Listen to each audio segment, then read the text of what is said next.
everyone, Phoenix Knight here. Welcome to the channel, and welcome back to Christmas in Arkham 2023. After last week's playthrough of Eldritch Horror resulted in a loss to Hastur, this week we're continuing Christmas in Arkham with the second leg of the campaign, Arkham Horror 2nd Edition from Fantasy Flight. This game has us exploring around Arkham, and as we'll see, another very familiar setting in the Cthulhu mythos. Because of our loss to Hastur last week in Christmas in Arkham, we're down 1 health and 1 sanity at the start of the game. Hopefully that won't last too long and we can come back from that little obstacle. But on the subject of Hastur, let's go meet the King in Yellow and we'll talk about one of the other twists we're playing with.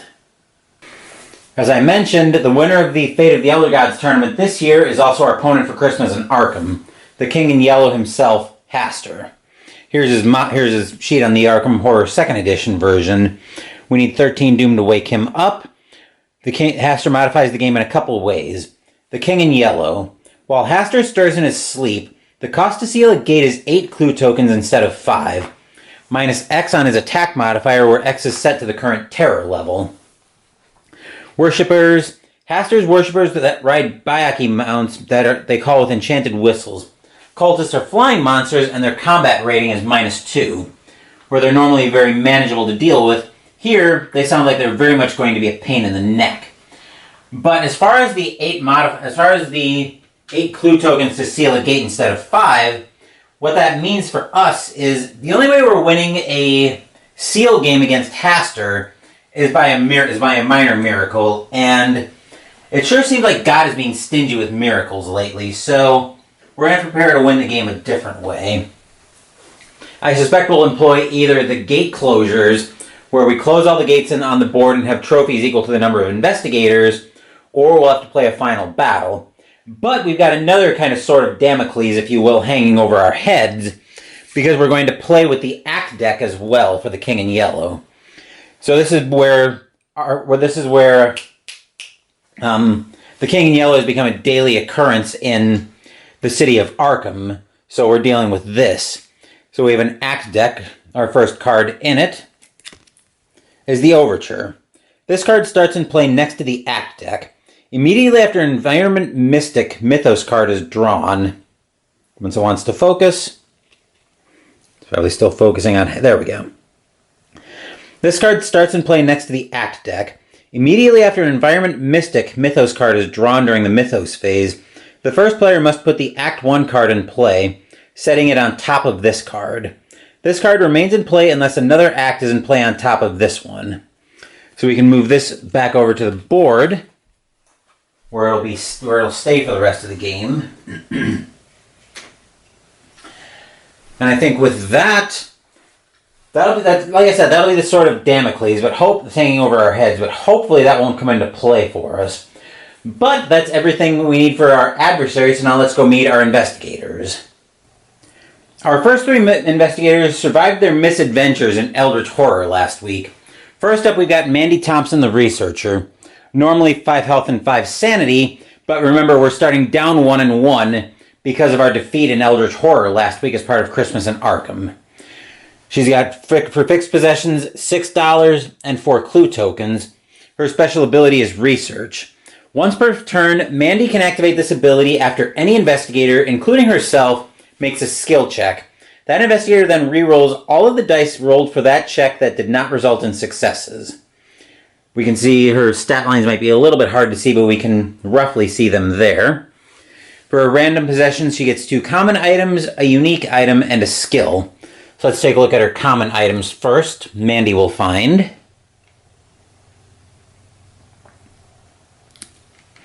Kerosene. Any phase, physical weapon. Any phase, exhaust before making a combat check to get +4 to that check. But on upkeep, Kerosene does not refresh unless you spend $1. Fortunately, she's got quite a few of those to start. Her other common item, King James Bible. Movement points. Exhaust and spend 2 points to regain 2 movement points to regain 1 sanity and gain +1 to horror checks until the end of the turn. That could be very welcome, especially if we need to send her into combat. And then her unique item, Crystal of the Elder Things. Any phase, place 1 sanity token from the bank on Crystal of the Elder Things to avoid paying the entire sanity cost of a spell you're casting. If there are 3 sanity tokens on it, discard Crystal of the Elder Things. And then she's got a skill as well, Mandy's skill. Endurance. Any phase, after making any combat check, exhaust to add 1 success to the result. Upkeep. This card does not refresh unless you spend all of your focus to do so. So I'm not sure I like the researcher having a skill related to combat, but I don't think there's anything we can do with that. But we can take a look at her personal story as well. Mandy Thompson. The prophecies were starting to come to pass.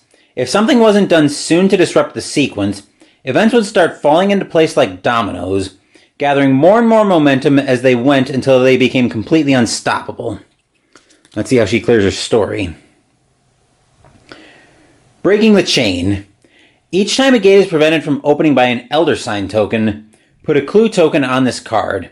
If there are 5 or more clue tokens on this card, place Broken Chain in play.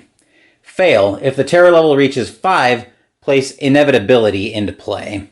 That doesn't seem like a personal story we're going to be very likely to get, because first we need to get an Elder Sign on the board, and then we need to be able to prevent that location from opening 5 times. That seems like a huge ask to me, but again, stranger things have happened. We might get like 1 or 2 seals on the board, but I'm far from sure about that. But that will do it for Mandy. Now let's go meet our second investigator. Our second investigator is Jacqueline Fine, the Psychic. She starts with 7 sanity and 3 health. Remember, again, down 1 and 1 because of Christmas in Arkham. As for her fixed possessions, she's got $7, 2 clue tokens, and a unique item and enchanted jewelry. Any phase. Put 1 stamina token from the bank on enchanted jewelry to avoid losing 1 stamina. If there are 3 stamina tokens on it, discard enchanted jewelry. Her special ability is Precognition. Once per turn, when a Mythos card other than the story continues is drawn, Jacqueline may spend 2 clue tokens to discard that Mythos card without effect and draw another one instead. The second Mythos card then takes effect. That's a way we can cycle through the deck, but Jacqueline's going to need clues for that. Once again, we can see her stat line. Her random possessions are 1 common item, 2 spells, and a skill. So we'll look at her common item first. We find Crowbar, physical weapon, +2 to combat checks. On movement phase, discard Crowbar to make a sneak -2 check. Draw a common item for each success you roll. If you fail, you're arrested. That doesn't seem great. And then as far as 2 spells are concerned, first up, Markings of Isis. Casting modifier special, sanity cost 0. Any phase, cast and exhaust to pass a horror check. The casting modifier is equal to the monster's horror rating. Her lore is actually pretty good for spell casting, so we may have her hold on to that. Her other spell, though. Forced Learning. Casting modifier -1, sanity cost 2, magical spell. Upkeep, you may cast and discard to gain 1 skill. Speaking of skills, let's take a look at her starting skill. Jacqueline will start off with Stealth. Any phase, exhaust to reroll an evade check. Her sneak isn't that great, so her primary objective she may well be our gate closer. That's kind of my initial thought at this point. She'll be our gate closer. But let's take a look at her personal story. Jacqueline Fine. Jacqueline was having visions again. One in particular kept haunting her. 1 face. A face in a crowd. Not the stranger again. If she could find that 1 face, she could find out what it means. Was it the key to the whole thing, or merely another red herring? The face. Pass.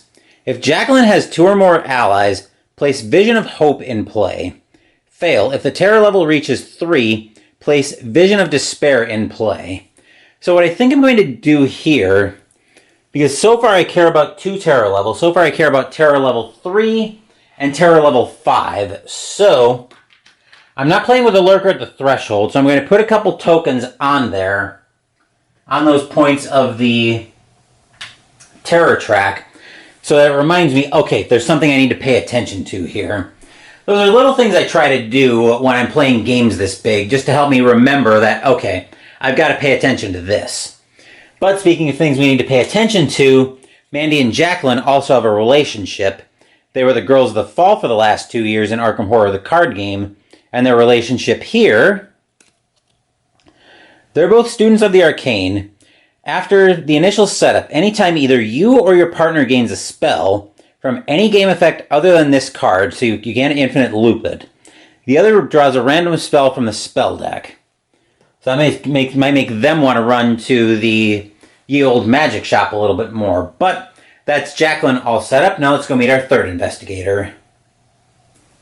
In case you're wondering why we don't have any sliders set, we don't actually set those until we go for our first, until we set up our first until we have our first upkeep phase. So we're all set. So now we're about to look at our third investigator, Mark Harrigan, the soldier. He's basically Jacqueline in reverse in terms of his health and sanity values. 3 sanity, 7 stamina, but remember, 1 and 1 because of Christmas in Arkham.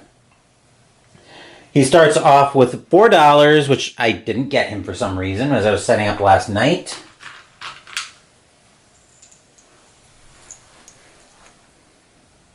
There's his $4, 3 clue tokens, and 2 common items. A flamethrower and a Molotov cocktail. The flamethrower is a 2-handed weapon, physical weapon. We can exhaust before making a combat check in any phase to gain +7 to that check, and it takes both hands. As for the Molotov cocktail, it's a 1-handed weapon, +6 to combat checks, and discard after use. He starts off, his special ability is one-man army. Any phase, he can't be arrested or delayed. That might make it worth getting him and Jacqueline together to try to pass off the crowbar to him. But we also have a unique item and a skill that we start with. So for his unique item, we find a ritual blade, magical weapon. +2 to combat checks, +1 to spell checks. That could probably go to Jacqueline as well. And then for his skill, sneak, +1 sneak. When you spend a clue token to add to any sneak check, add 1 extra bonus die. That could be helpful. And then, of course, Jacqueline and Mark are going to have a relationship as well. Their relationship, they're business associates. After the initial setup, anytime either you or your partner gains $1 or more from any game effect other than this card, the other gains $1. So if we can get one of them a retainer, then we'll probably be rolling in money, which might not be a terrible idea. We could probably send Jacqueline up there on her first turn to try to get one. But I'm getting a little bit ahead of myself there. We need to take a look at Mark's personal story next.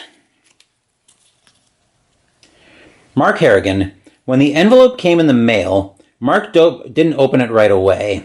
He told himself that he wanted to savor it, not that he wasn't really just scared. It's possible he wasn't even lying to himself. Finally, after a drink to steady his nerves, he tore open the yellow paper. Photographs and newspaper clippings and pages of typewritten text spilled out. At last, he knew what killed Sophie and where to find it. Mission Relay. If Mark claims a Relay Gate trophy, place Mission Accomplished in play. Fail. If Mark is reduced to 0, place I failed you in play. That's mildly depressing, so we need to get Mark into a Relay Gate pronto. But we need to see what comes out first. Before we can do that, though, we need to go meet our last investigator, who is a replacement for poor Jim Culver. Random draw on my spreadsheet gave me Vincent Lee, the doctor. 5 health and 5 sanity. Fixed possessions, $9 and a clue token, and hopefully the old Sawbones doesn't turn out to be a quack. But his special ability is physician. During upkeep, Dr. Lee may restore 1 stamina to himself or another character in his location. he cannot raise the character's stamina higher than that character's maximum stamina. I was about to say sanity because on my main team is actually Carolyn Fern, the sanity version of Vincent Lee. So I was about to have a little bit of a Freudian slip there. Say that 5 times fast.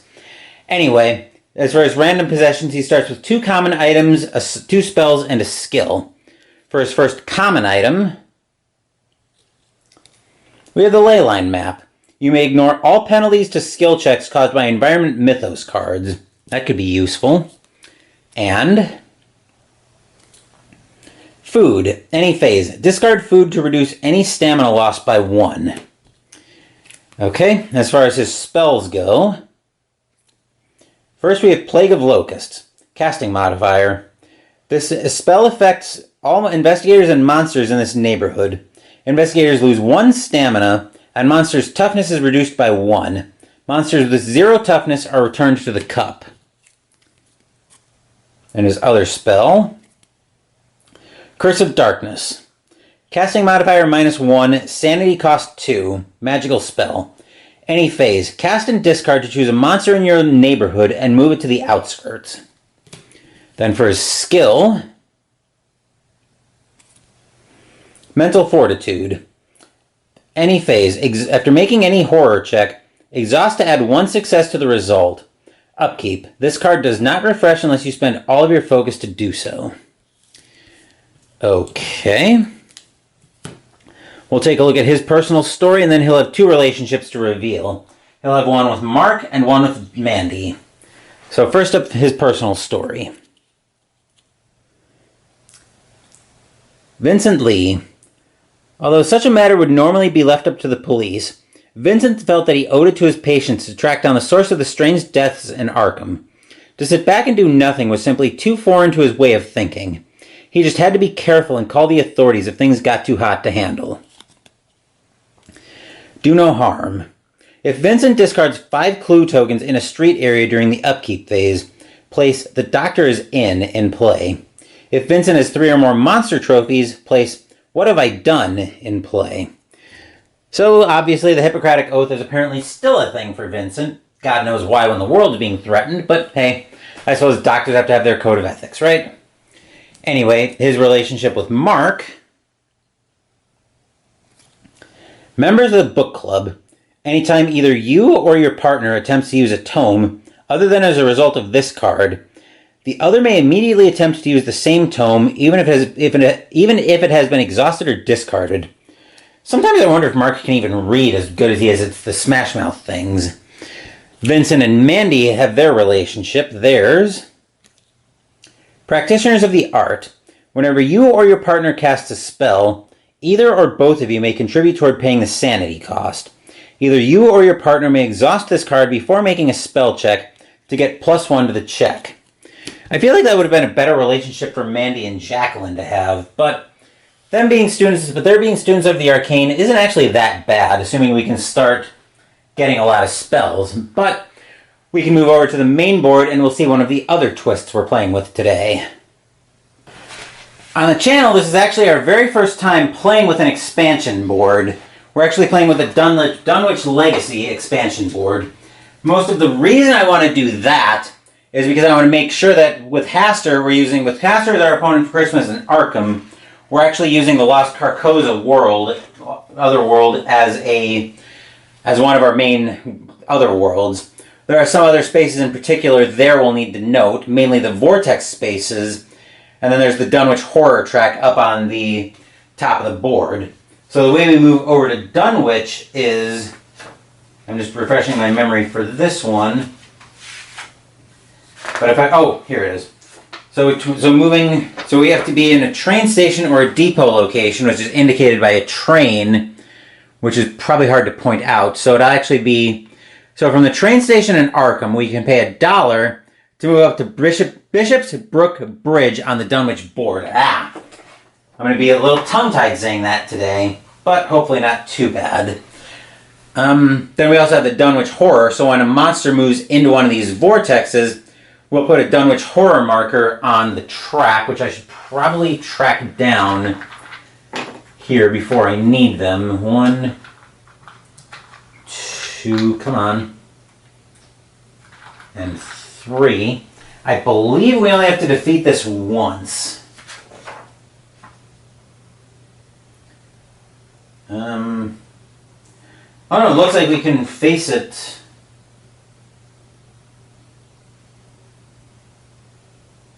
Okay, so it can appear again, but as a reward, if we are able to somehow defeat it, we'll get to search the item deck. We'll get to search one deck for any card we want and take it. Dunwich Horror is going to be a nightmare, and we don't want to have to deal with that, obviously, if we can, but we do get something if we're able to pick it off. But we need to start setting up the game, so we need our first Mythos card. The only thing here is we can't start with a rumor. Which that's not a rumor, so we can work with that. Alright, Gate appears at Hibbs' Roadhouse. We'll put our first Doom on Hastur. So Hibbs' Roadhouse is down here. I'm going to shortcut moving the clue to Independence Square, even though that technically would happen next, but it's just going to make things easier for me. So I need the Gate bag, which is this one.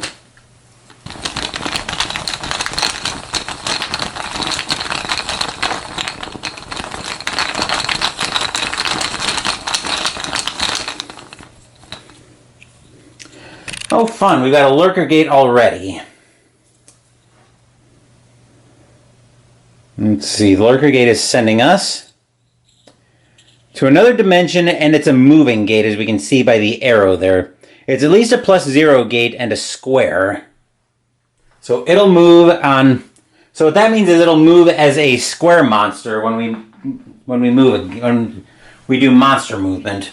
Speaking of monsters... we need a monster to go with it.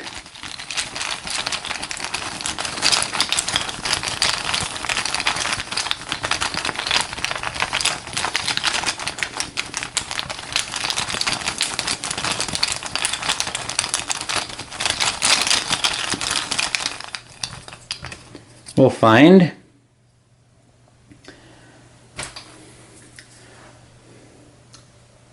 we'll find a zombie. +1 to sneak past, a moon monster.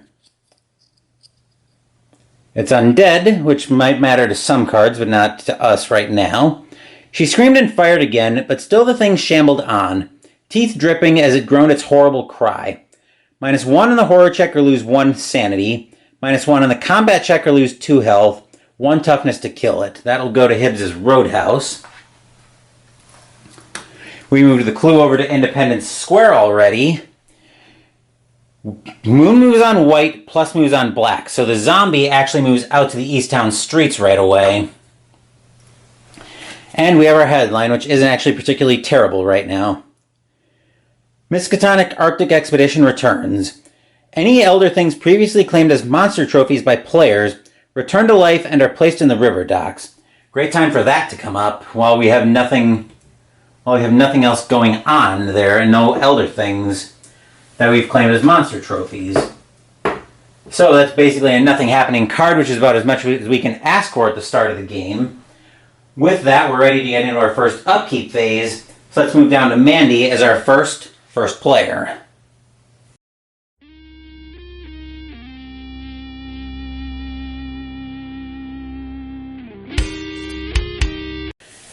Now we actually get to set our sliders for the first round of the game.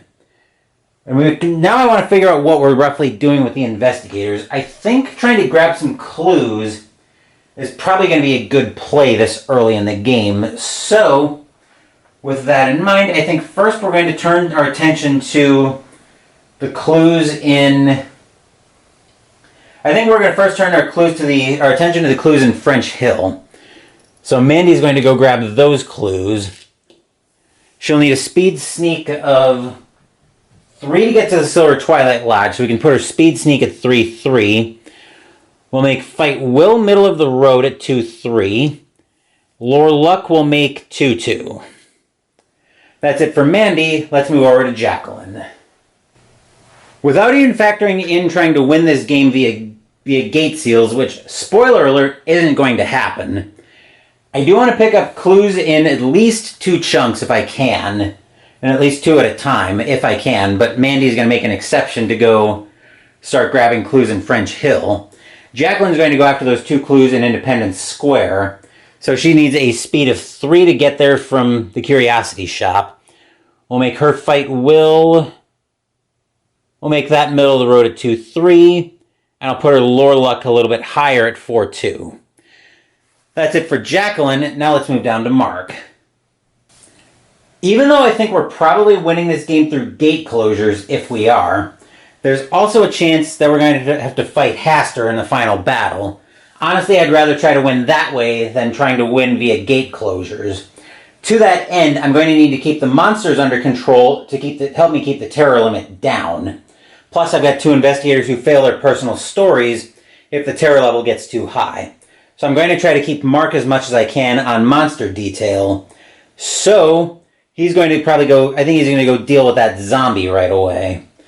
So, and the only risk I'm taking here is if another dimension gate moves on top of Mark, he's going to get pulled through it, which if that happens, I can work his fight up, so I can try to close the gate using fight. So with that, he's going to need a speed of 4 to get to the zombie, so he's going to make his speed sneak 4-2. How bad was that horror check? That horror check is a -1. The question is, do I give on the... I don't think I need to give on the will check, so I'm going to make his fight will put his fight will at 3-3. His lore luck can go to 2-2. That way, in case I get pulled through the gate... Actually, if I get pulled through the gate on monster movement, I won't mind that too much, because he'll have already been pulled through the gate, and then he'll stand up as normal during the movement phase when he's in the other world. So we'll take a risk there. But that will do it for Mark. Let's move over to Vincent as our last investigator. Continuing with the theme of going clue hunting, I think I'm going to send Vincent to grab those clues in the woods first. So he's going to need a speed of 2 to get there. As for the rest of his stats, we'll make his fight will 1-3, and we'll put his lore luck middle of the road at 3-3. That will do it for Vincent. That will do it for the upkeep phase.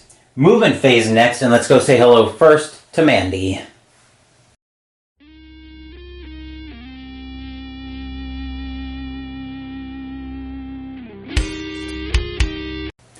This is normally our up top shot, but I think we can get everybody in shot along with their destinations. Let me move the camera just slightly, and I think we can get Jacqueline's destination just in shot all the way up here. So she'll be probably outside of shot just a little bit. But Mandy is going to move 1 to Miskatonic University Streets, 2 to French Hill Streets, 3 to Silver Twilight Lodge, and grab this clue. Jacqueline is going to move 1 to Northside Streets, 2 to Downtown Streets, 3 to Independence Square, and nom these 2 clues. Mark's going to give us our first fighting of the game, so we'll bring the dice tower in shot once we're ready for it. But he's going to move 1 to Southside Streets, 2 to French Hill Streets, 3 to Rivertown Streets, and 4 to... what is that? That's not downtown, that's Easttown Streets, which is where he'll be fighting the zombie. Alright, that will bring the dice tower into shot.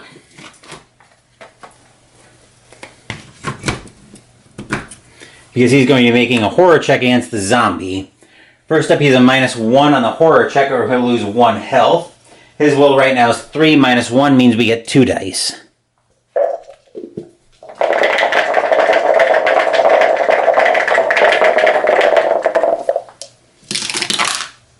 All clear there with a 6. And then he's -1 on the combat check.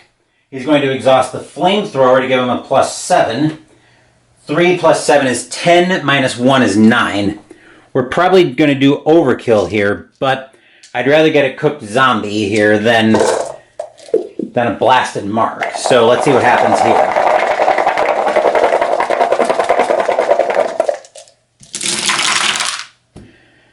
Two successes is enough to make the zombie go toodaloo for Mark, so that will do it for him.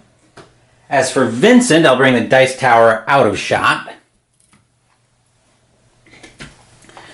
Vincent is going to move 1 to St. Mary's or 1 to Uptown Streets, 2 to the woods, and grab this clue. That will do it for Vincent. That'll do it for the movement phase. Arkham Encounter phase next, and let's go say hello first to Mandy.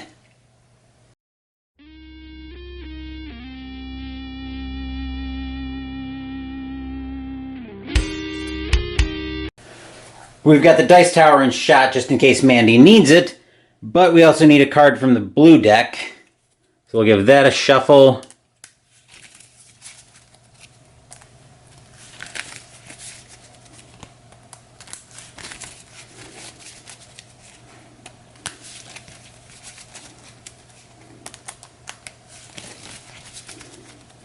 And a cut. And we'll see what Mandy's encounter is. Her encounter is at the Silver Twilight Lodge. Certainly, we'd love to have you, Carl Sanford says, if you can do something for us. Move to the City of the Great Race and have an encounter there, then immediately return. If you passed a test or defeated a monster encountered there, take a Silver Twilight membership and gain 1 clue token. So Mandy will move to the City of the Great Race. We'll move the dice tower with her. And we'll tip the camera. Then we'll have an encounter there. We need a green or a yellow. Yellow, and we have other. Oh joy, a terrible monster appears. Let's see what comes out from Andy. This is not something I wanted to see right away. Alright, monster coming out from Mandy. It is a cultist. -3 to sneak past. Moon monster. Yeah. Cthulhu Fatagan. I'm not going to even try to go through the rest of that. No horror check. +1, but I believe that's actually -2 on the combat check. Or lose a health and they need 1 toughness to kill. Does Mandy have anything in terms of weapons? She has the kerosene, which I think she's going to exhaust that to make the check. So she's going to need 2 + 4 is 6, which the -2 cancels out her natural fight, so she gets 4 dice.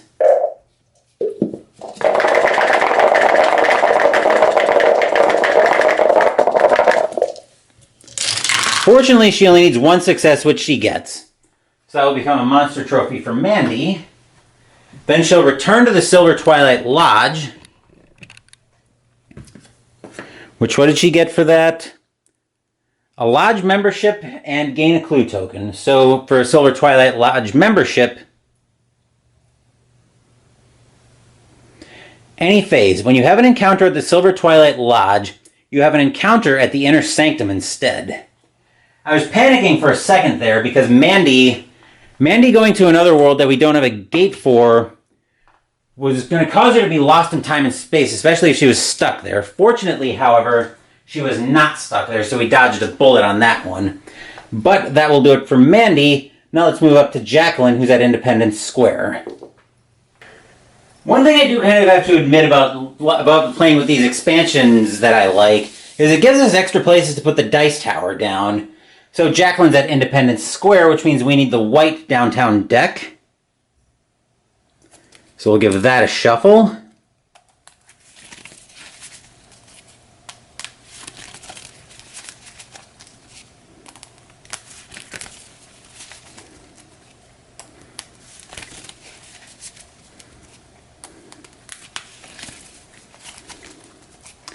And a cut. And here's Jacqueline's card. She will find Independence Square. The staff of the Visiting Museum exhibit puts on an educational show in the park, but it's rather confusing. Make a lore -1 check. Her lore right now is 4 -1 is 3. We'll make this check.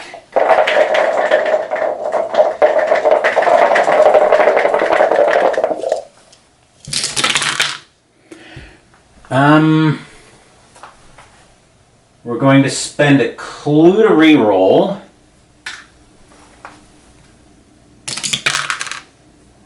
Yikes. Spend another clue to reroll. I think we're just going to eat the fail on that one. If you fail, you lose clue tokens equal to your focus, maximum 3. Blast it all! Her focus is 2, so she loses both of her other clues.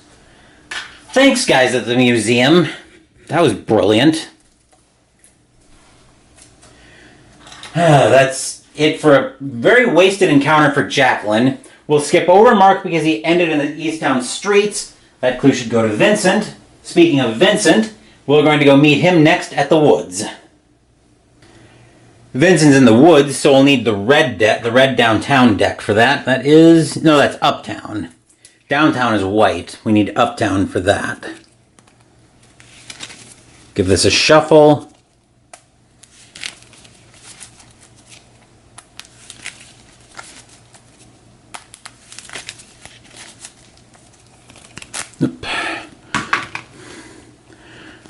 Well, that could be our encounter, but I'm going to shuffle it back in.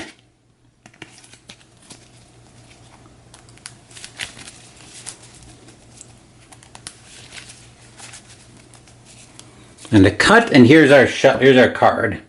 So Vincent's encounter for this turn. At the woods. You come across a cringing dog. Pass a speed -2 check to catch and calm him. If you have food, you can discard that to automatically pass the check instead of rolling, and I think we will discard the food to automatically pass. Make a discard pile there. So we're discarding the food.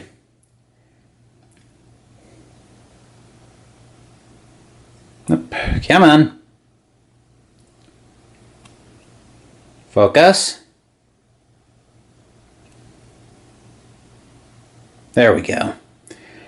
You see by his collar that his name is Duke. Take his ally card, but if it isn't available, gain $3 as a reward for returning him to his owner instead. So let's see if we have Duke available in the ally deck. I'm going to... Oh, look at that. First ally. So Duke's joining the team.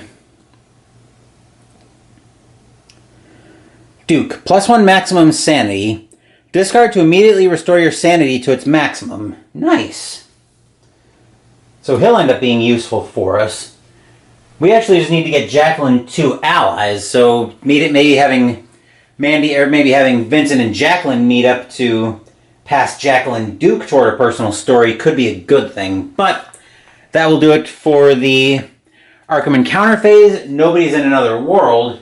So with that, that'll bring us back up top for the Mythos phase.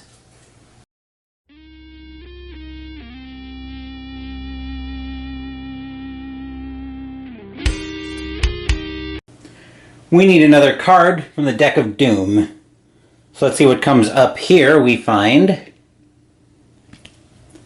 another headline.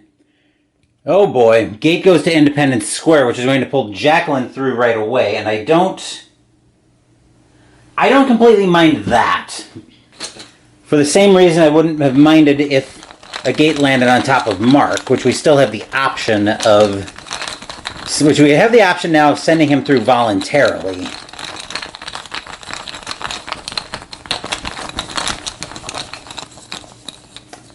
We have a regular gate this time, so this one is going to be sending us... Ooh, to the Abyss. It's a -2 gate. Jacqueline will get pulled through. Normally I'd give her an exhaustion marker as well, but since she's getting pulled through during the Mythos phase, that exhaustion marker would just come off and she'd still have her normal encounter anyway. I put the second Doom on Hastur already, and of course, we need a monster to go with it.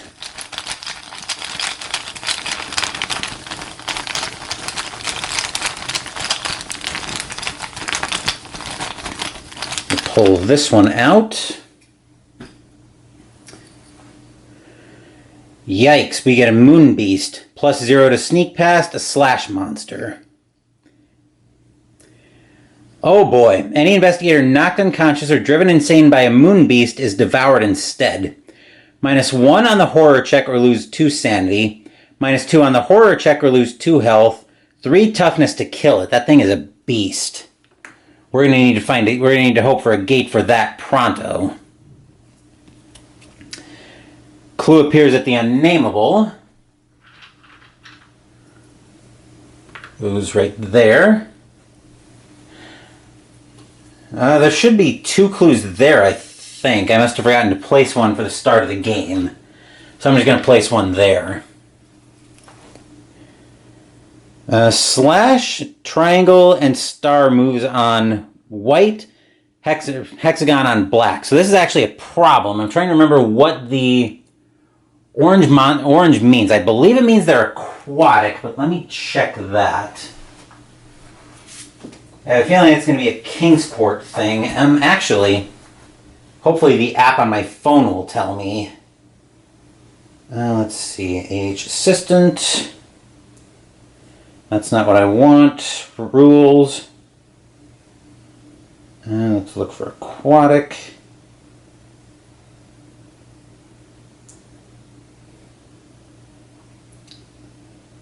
There's probably something about a monster. Here we go. Orange is aquatic. If at an aquatic location, move to any other aquatic location that contains an investigator. Otherwise, move normally. So Mark could duck into Hibbs's roadhouse if I want to send him through the gate and keep him away from the Moon Beast. That actually doesn't strike me as a... That actually doesn't strike me as a terrible idea at all.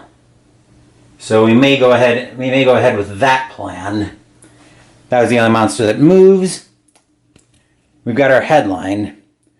Strange power flux plagues city. All investigators in otherworld areas may immediately return to Arkham. That's actually a problem. That'll actually be a problem because that'll bring Jacqueline right back. Which I may actually want to send her to the Abyss I may actually want to send her into the Abyss anyway, for the same reason I'm thinking about sending Mark into Hibbs's roadhouse to keep him away from the Moon Beast until we're ready to kill it. But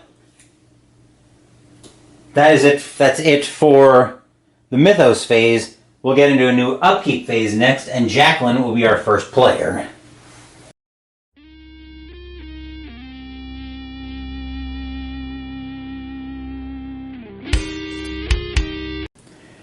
Jacqueline's going to poke her head out of Independence Square at the downtown streets, see the Moon Beast, and be like, "No thanks, I'll go back in the gate."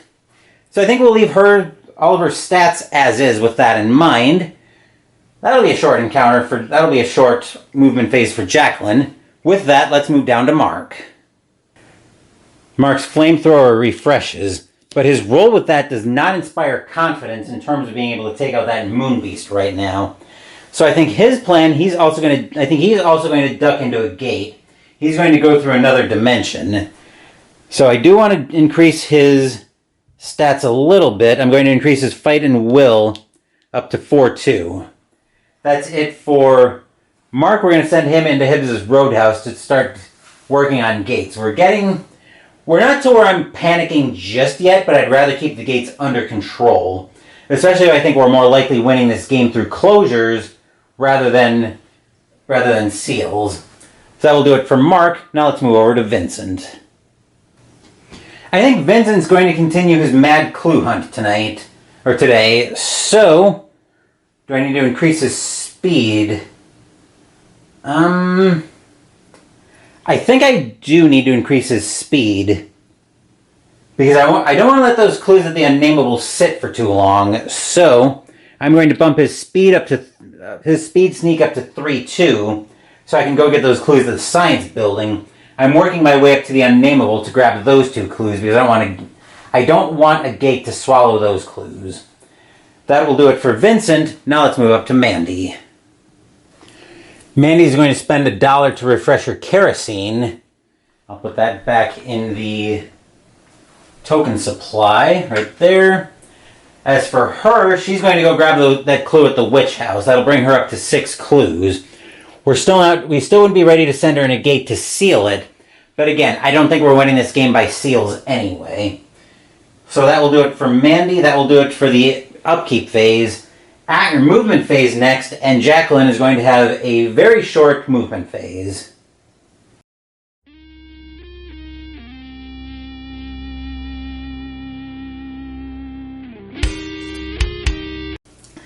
Jacqueline's going to poke her head out again at downtown streets, see the Moon Beast, then immediately run to the gate to the abyss and go, "My gate, my precious." Okay, that was a bad imitation of the being from Lord of the Rings. I forget what name that is, but that's basically Jacqueline's turn. She's going to take one look at the Moon Beast and immediately nope out. She's going to choose the Abyss over that, which, to be fair, she's not really set up for combat for that. Mark, on the other hand, who I feel a little better about combat against that, although the sanity check would put him in Arkham Asylum if he fails. Actually, take that back. The sanity check would make him get devoured if he fails that. He's also going to run into Hibbs' Roadhouse and have much the same reaction Jacqueline did. That's it for Jacqueline and Mark. Now let's move down to Mandy and Vincent, who I can probably both get in shot and are both staying in Arkham.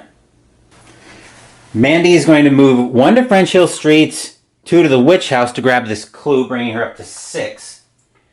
Vincent is going... Actually, I did that in the other order. Pretend I did it in the right order. So Vincent technically would have moved 1 to Uptown Streets, 2 to Miskatonic University Streets, 3 to the Science Building to grab this clue.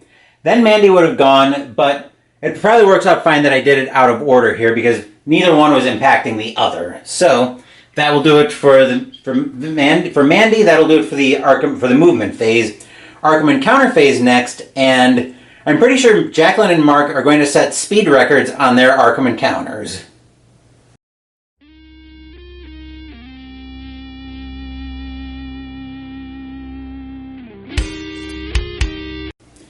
Say it with me, kids. Blink, and you miss them. Mandy and Jacqueline and Mark both move to their respective other worlds. Jacqueline to the Abyss, Mark to another dimension. After maniacal running, at least from Jacqueline, looking once more at the Moon Beast and running for the safety of the Abyss. Yes, I know, that's a lame joke, but that will do it for Jacqueline and Mark. Now let's go to Vincent and Mandy. Unlike when I went through the movement phase, I'm actually going to do the Arkham Encounter phase in the proper order. Vincent's up first at the Science Building, which means we need the yellow Miskatonic University deck. Once again, I could probably do these out of order and be fine, but I'd rather do them in order in the unlikely event that one of their encounters impacts the other. But, like I said, I'm not... They're on basically opposite sides of town right now, so I'm not too worried about that.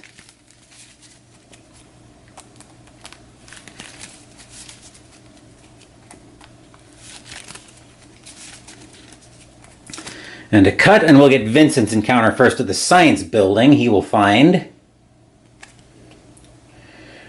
The Psychology Department would like to perform some deep hypnosis experiments on you. If you agree, make a Will -1 check. If you pass, you make contact with a strange alien intelligence and gain 1 spell. If you fail, the incident traumatizes you and you lose 1 sanity. So this gives us an option. Do we want to risk a sanity for a spell and a will check?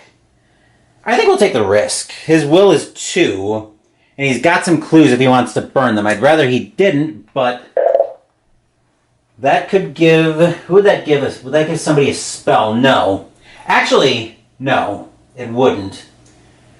Because Mandy and Jacqueline are the students of the arcane. Mandy and Vincent are practitioners of the art, so this wouldn't help them. Other than maybe if we get a high sanity cost spell, Mandy can put some of the sanity cost into that. Vincent will fail that and lose a sanity. That could have been a lot worse. Sometimes that's just the conclusion you come to with this universe of games. So that's it for Vincent. We'll put that back there, I guess. I mean, either way.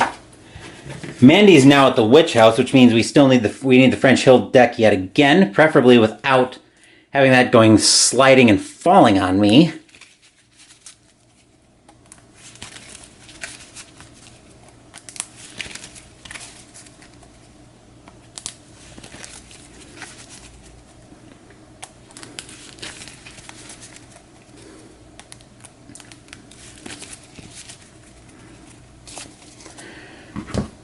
And a card from the Witch House for Mandy. One of the steps leading upstairs has rotted through. Pass a speed -1 check. Her speed is 3 minus 1 is 2.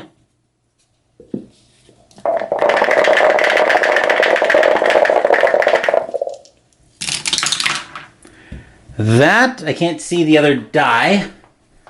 We'll bring that out and find that it's a pass. And avoid bad stuff. Once again, probably about the best outcome we could have hoped for.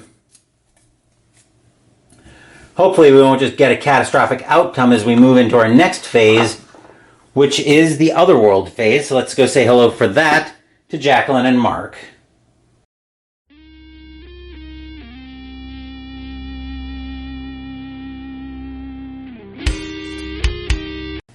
Jacqueline will need a red or a blue card from the Otherworld deck. Red, oh joy, and we've got Abyss. Starving, you consider eating some of the glowing mushrooms. If you decide to do so, make a luck -1 check. If you fail, roll a die and lose that much stamina. If you succeed, roll a die and gain that much stamina. How about no? Because there's too many rolls that if we failed, Jacqueline would... Her luck isn't that great. And there are too many rolls where we would just end up lost in time and space. So since that's an if, I'm going to say no to that. Mark, however, is in another dimension. He can have the first one off the top. Which this will work, and we've got other. Along the shore, the cloud waves break. Pass a fight +1 check. Ooh. 4 + 1 is 5. Mark's actually good at this.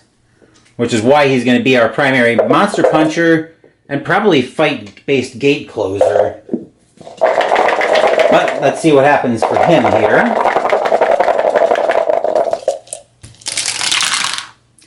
He'll pass that with flying colors.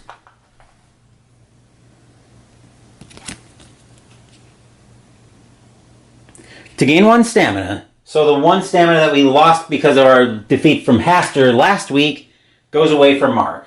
That will do it for Mark. That'll do it for the Otherworld encounter phase. Now let's move back up top for the Mythos phase.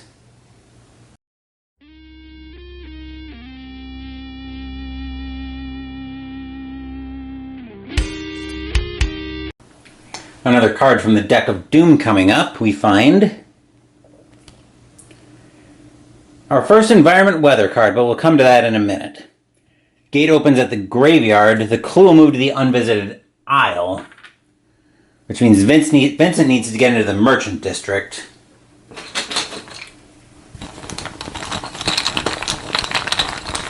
Our gate this time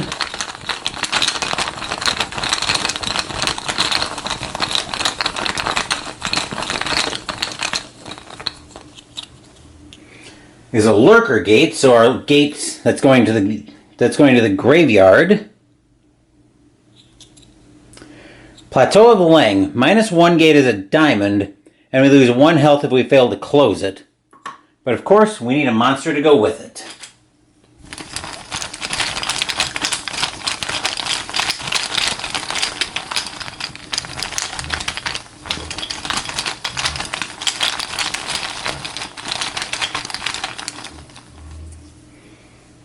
And we pull out a Shan, +0 to sneak past triangle, and it's a blue monster, so it's a flyer. If you fail a horror check against Shan, you're devoured. Oh, fun. -2 on the horror check, -2 on the combat check, or you lose 1 stamina, 2 toughness to kill it. So we do need to bear that in mind. I moved the clue to the unvisited isle already. Clue appears, oh, okay. Plus moves on white, moon moves on black, which we don't have any of those on the board. Moonbeast is a slash, and the Shan is a triangle. An evil fog, environment weather, which doesn't trigger the overture yet. Will checks in Arkham are made at a -1 penalty. Sneak checks are made at a +1 bonus. Flyers don't move. Oh joy. So that means the Shan is basically stuck in the graveyard. But that will do it for the round. Getting into round 3, and Mark will be our first player.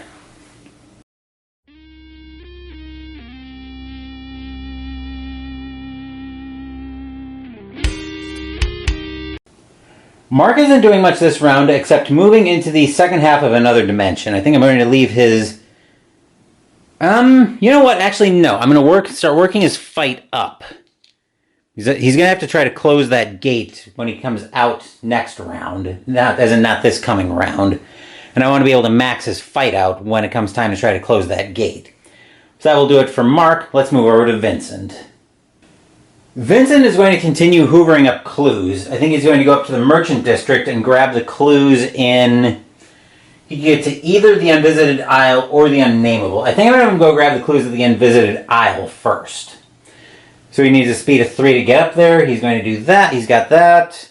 I think otherwise he's pretty much set. So let's... He can actually clear his personal story. It would take him 2 rounds, but he could probably do it.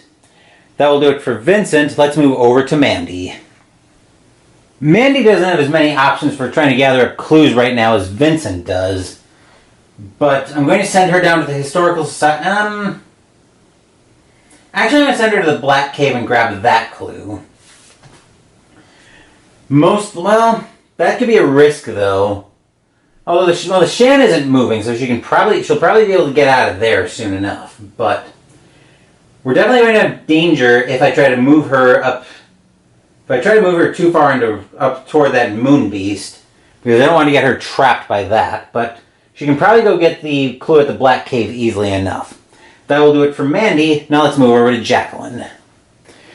Jacqueline decided, gate to avoid strange monster, going to a strange place, good. Otherworldly mushrooms, not so good. But she's going to have another turn in the Abyss as she moves to the second half of the Abyss. We'll leave her stats as is for that. That's it for the movement phase, for the upkeep phase. Movement phase next, and we're going to do things slightly out of order basically we're going to do a couple of turns and a couple of moves in one shot.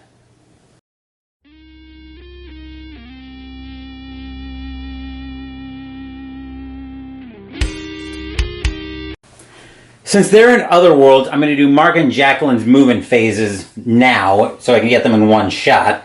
I guarantee their movement phases won't be affected by anybody else on the board. Mark moves to the second half of another dimension. Jacqueline moves to the second half of the Abyss. Pretend Jacqueline went last when we're constructing the round. That will do it for Mark and Jacqueline. Now let's move over to Vincent. Just like before, we can get Vincent, Mandy, and their destinations in shot.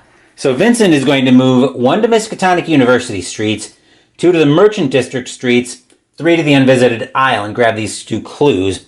Which means he could, well, I was going to say he could get into and seal a gate, but he needs 2 more clues to do that. As for Mandy, who will only need 1 more clue when we're done here, she'll move 1 to the French Hill streets, 2 to Rivertown, and 3 to the Black Cave to grab this clue. That will do it for Mandy. That will do it for the movement phase. Arkham Encounter phase next. We'll skip over Mark since he's in another world, and we'll go say hello. We'll come right back here, most likely, and say hello to Vincent.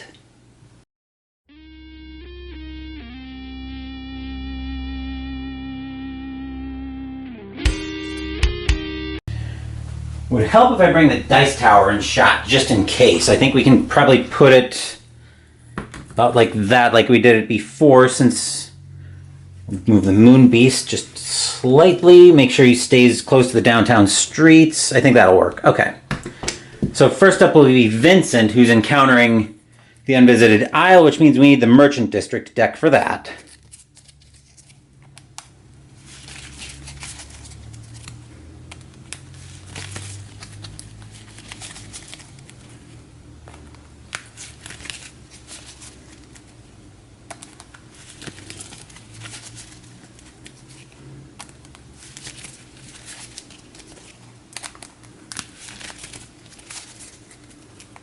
And to cut, and we'll draw for the Unvisited Isle.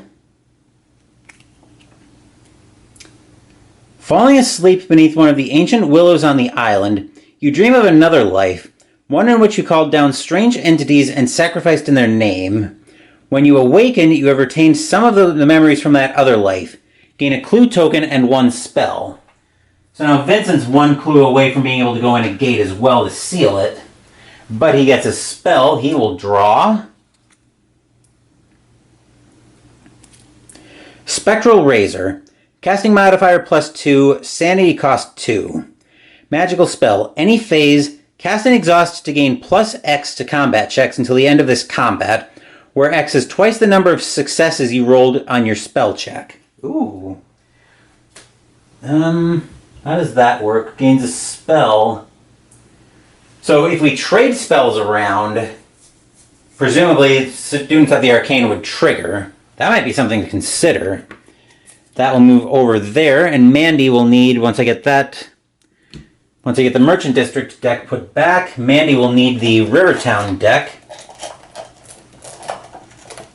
Come on. There we go. I think we got it. Oh, we sent one of the other decks spilling.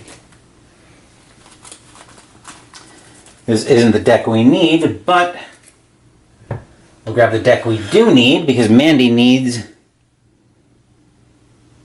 the purple deck. So we'll give this a shuffle.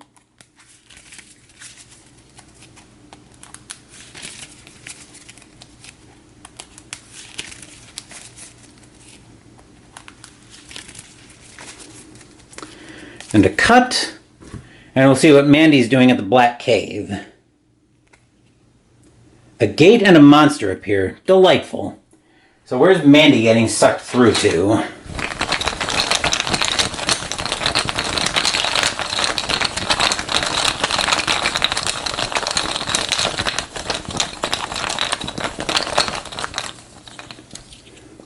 We've got a regular gate pulling her to another time. Ooh, this will be actually our first look at a Dunwich gate. So that will move Mandy to another time. I'm going to put a token on her to remind us that she's delayed there because she got pulled through against her will. And we need a monster.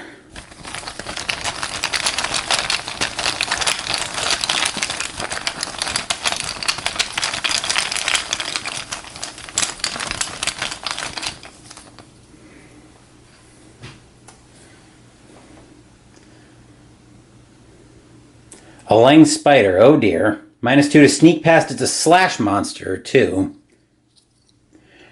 Ambush, overwhelming 1. So what ambush means is we're stuck fighting it once we start fighting it. Overwhelming 1 means even if we pass the combat check, we still take 1 damage from it. -2 on the horror check or lose 2 sanity. -1 on the combat check or lose 4 health. 2 toughness to kill it. That goes there. We need to put a third doom on Hastur, which is right there. That will do it for the Arkham Encounter phase. The Otherworld Encounter phase suddenly got a lot more busy. So first up, we'll move over to Mark.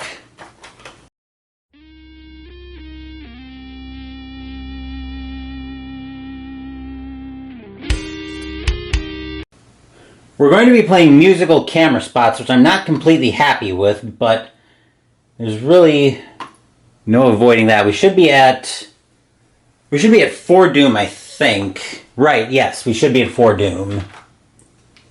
I was just making sure I had that count straight. So Mark can take 1 from the top of the deck. So his card is red and we have other. A large mirror stands before you. Your reflection bears an unfamiliar mark upon its forehead. Make a will +0 check. Mark's will is 1. This is not great. We'll take the 6 and we'll roll that. And he'll pass.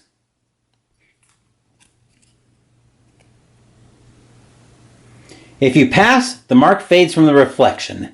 Well, that wasn't much of anything, but better than getting cursed, that's for sure. Anyway, that will do it for Mark. Now let's move over to Mandy.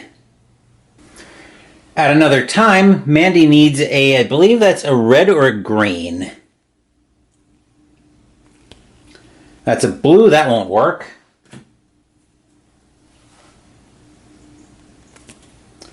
That's a green and we have other. You find a quiet spot to rest and recuperate. Gain 1 stamina. Okay. Mandy can work with that. She'll gain the stamina that she lost from starting the game after Christmas and Arkham loss. That will do it for Mandy's encounter. Now let's move back over to Jacqueline. It would be nice to be able to look at closing 2 gates this turn, or this next round, but Jacqueline needs a red or a blue from the Abyss, and the card may have something to say about that. Red, and we have Abyss. You are disturbed by unsettling echoes. Pass a sneak -1 check to quiet them. Her speed is 1, that's going to drop down to a 0, so she will auto-fail.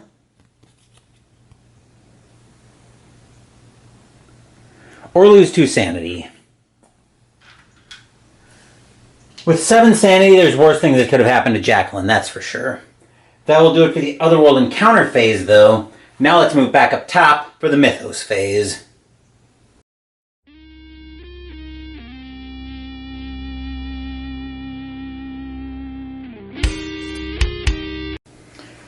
One card from the deck of Doom, please. Let's see what we've got here. Headline. Gate going to the Unnameable, so we lose those 2 clues, which is unfortunate, but nothing we can do about that now. Clue appears at the woods, so we'll shortcut that. Now we've got 5 gates on the board. Fortunately, we're going to be looking at closing 2 of them this turn. Gate bag, we'll put the Doom on Hastur so I don't forget.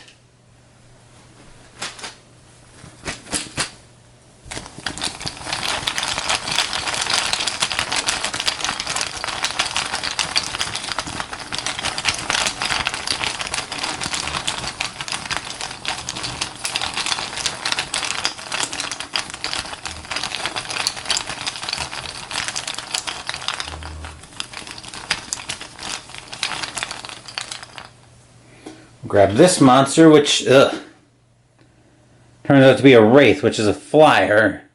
+0 to sneak past, a moon monster. Undead, physical immunity, Nightmarish 1, overwhelming 1. Nightmarish is the same thing as overwhelming, just for sanity. -2 on the horror check or lose 1 sanity. -2 on the combat check or lose 2 health.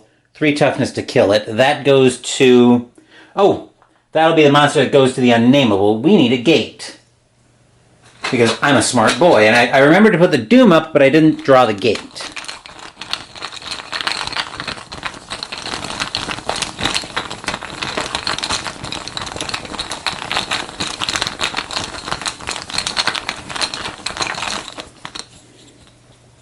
We've got a Lurker gate this time. That's bringing us another Abyss gate, and it puts a Doom up anytime we fail. That's going to the Unnameable, and the Wraith is coming with it. Alright, I moved the clue to the woods. Hexagon moves on white, slash, triangle, and star move on black.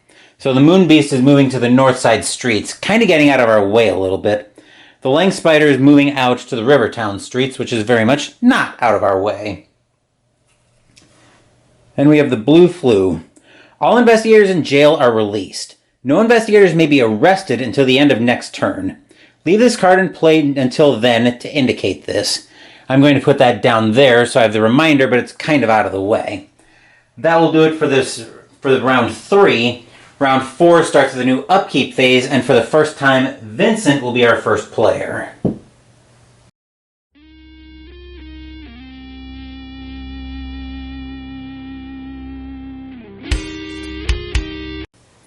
I'm actually not at all opposed to Vincent ending up in a street this round. I would be opposed to him ending up in a street close to any monsters. So, the reason for that is because I can clear his personal story if I end up in a street. So I think if I move 3 to end up in the uptown streets, I can continue clue gathering next round. So that'll let me clear his personal story. And should keep him reasonably safe as well. So we'll go with that plan. That will do it for Vincent. Now let's move up to Mandy. Mandy's movement phase is going to be very uneventful. She's going to stop being knocked silly in another time. I'm going to leave her stats as is, and that will do it for Mandy's movement phase. Now let's move over to Jacqueline. Jacqueline's going to top up her lore with one of her focus, as she's getting ready to come out and try to close the gate at Independence Square. I don't want to try to drop her into the Wraith because A, she's not set up to fight that thing, and B, it's still a -2 gate, and that puts a Doom up if she fails. So I would, and she doesn't have any clues to try to re-roll that, so I'd rather not be trying to re-roll that. That will do it for Jacqueline. Now let's move over to Mark. Mark's going to top up his fight for the same reason Jacqueline's topping up her lore, because he's going to try to close the gate using fight. Unlike Jacqueline, Mark... I'm going to move the light down here. Unlike Jacqueline, Mark does have clues to play with on this. Because as I was looking through the Mythos deck as well, one thing I haven't talked about, but is a very real danger, is there are cards that will open 2 gates. If one of those comes out, then Hastur would, if one of those comes out and we haven't closed either of these gates, Hastur would wake up and we'd have a big problem on our hands. Honestly, if the status stays as is, we would probably just tap out and call it a game and swap out all 4 investigators for Elder Sign. But that would also mathematically give us the loss on, well, what's his attack look like? Let's pass a luck check or lose 2 sanity.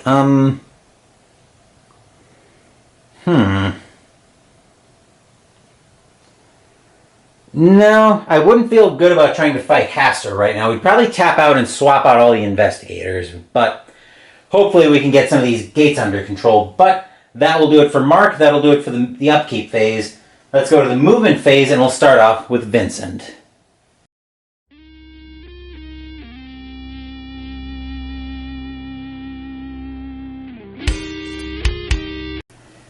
Vincent's going to move one of the Merchant District streets, take one look at the north side street to see the Moon Beast, and be like, I'm a doctor, not a fighter! Then run down 2 to Miskatonic University streets, 3 to Uptown streets, where he's going to proceed to curl up in a ball and cry at that thing. That will do it for Vincent. Now let's move over to Mandy.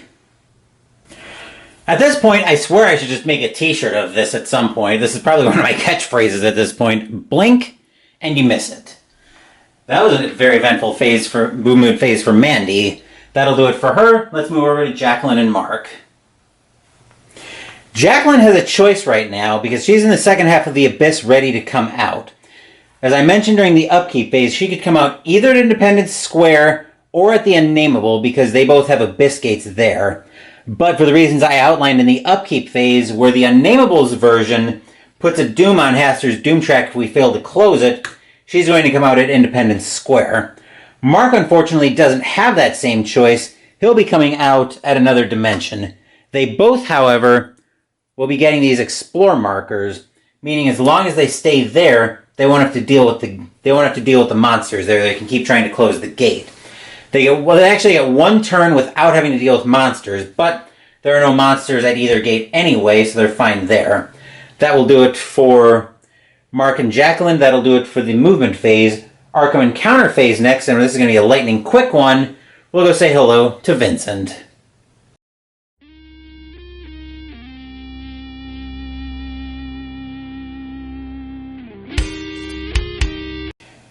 Vincent is sitting in the streets, still curled up in a ball at the side of the Moon Beast, so he doesn't get an Arkham Encounter phase. That'll do it for Vincent. Mandy also won't get an Arkham Encounter phase because she's still in another world. So let's move down to Jacqueline and Mark, whose Arkham Encounter phases are probably going to be a lot more interesting. I actually had a very rare treat where I get to shove a bunch of dice in a cup and roll them all at once.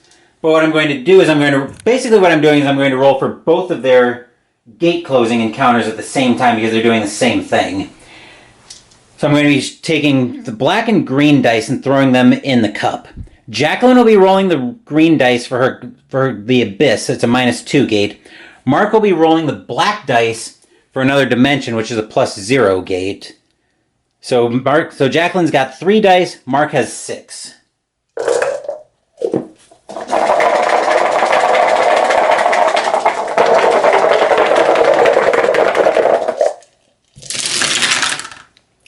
And they both managed to close their gates. Very nicely done, both of you. So we're out of danger of the 2 Mythos cards. So the Abyss gate's going to go to Jacqueline as a monster trophy. We don't have any hexagon monsters that would come off the board. No, we don't. We also won't have any square monsters as Mark gets the another dimension trophy. That goes to him. The Abyss to Jacqueline. So that was a very eventful and highly productive Mythos, or Arkham Encounter phase. We do have an Otherworld Encounter phase, though, and for that we need to go say hello to Mandy.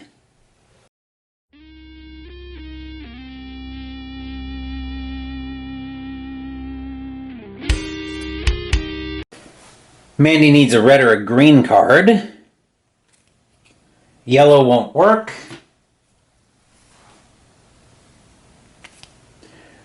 Green, and we have another time. Oh joy. You are in ancient Egypt among the Dark Pharaoh's treasures. They're well guarded, but you think you could steal one artifact. If you attempt to steal an item, make a sneak -2 check. Let's look at her sneak. Her sneak is 3. So she would get 1 die at that. Actually, sneak -2, yeah, she'd get 1 die at that. We're not playing with the exhibit items. I'm actually looking at this card a little bit. If you pass, you may search the exhibit item deck for one and take 1 card of your choosing. If you fail, lose 1 stamina as the guards remove you forcefully. We're not playing with the exhibit items, so we're not going to do that. If you do not attempt to steal anything, which we won't, you notice the walls are adorned with paintings depicting the future. Make a lore -1 check and gain a clue token for each success. Mandy's lore right now is 2, -1 is 1, so she'll get 1 die at this. And gain a clue token for her success. Nicely done, Mandy, which also means... Now she could seal another time when we come out at the Black Cave, which might be a tempting idea. But that will do it for Mandy, that will do it for the Otherworld Encounter phase. Let's move back up top for the Mythos phase.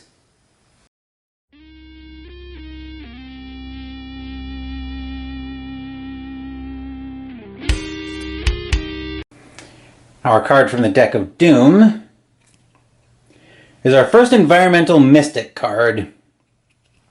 So we need a gate at the Witch House, which is going to bring us up to 4 gates on the board since we closed 2 last turn.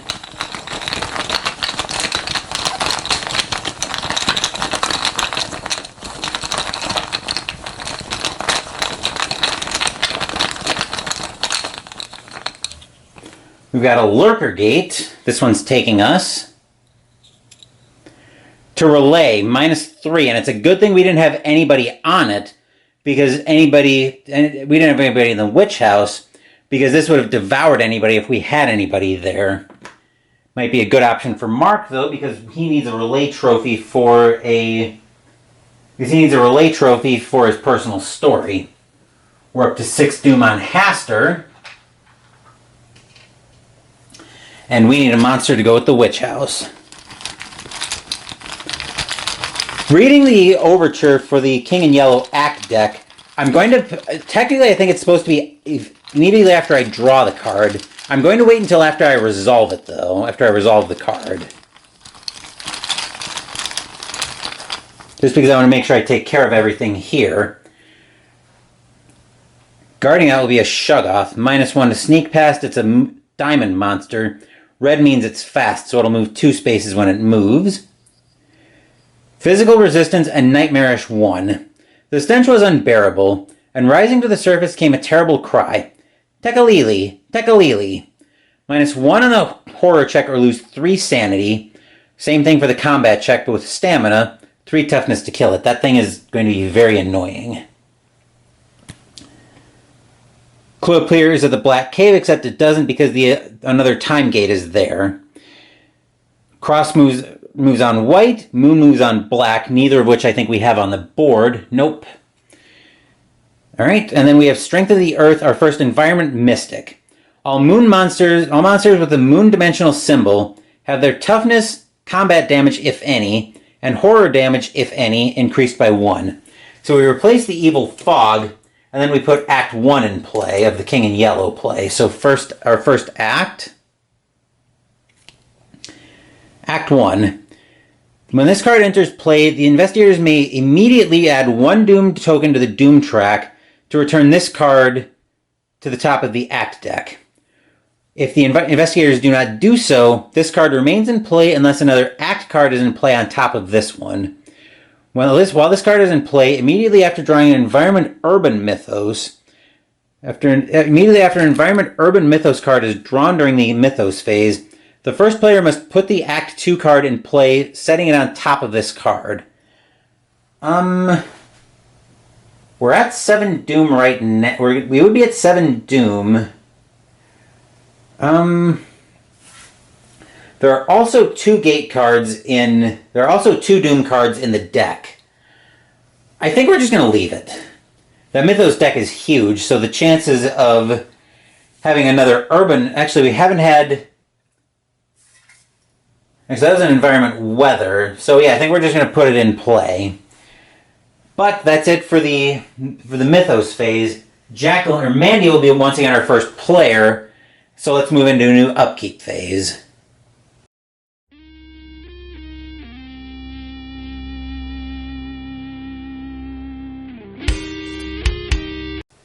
Mandy's Upkeep phase is going to be highly uneventful. She's going to leave her stats as is, and she's moving to the second half of another time. That's it for Mandy. Let's move over to Jacqueline. With gates now being much less of a pressing concern than they were a couple turns ago, now we can start opening up the board a little bit and seeing what Jacqueline wants to do.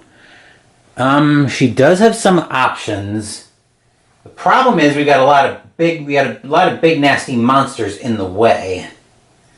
And she only tops out at 4 speed, which would get her down to Vincent and could...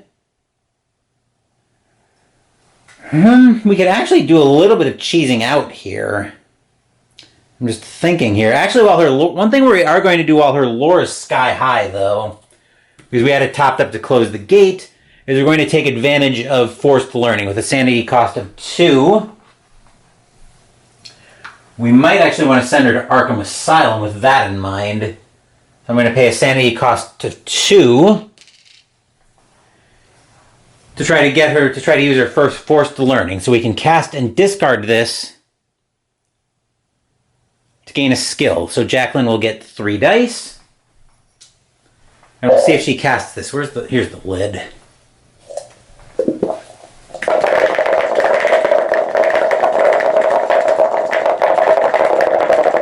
Dice Tower's in shot for that.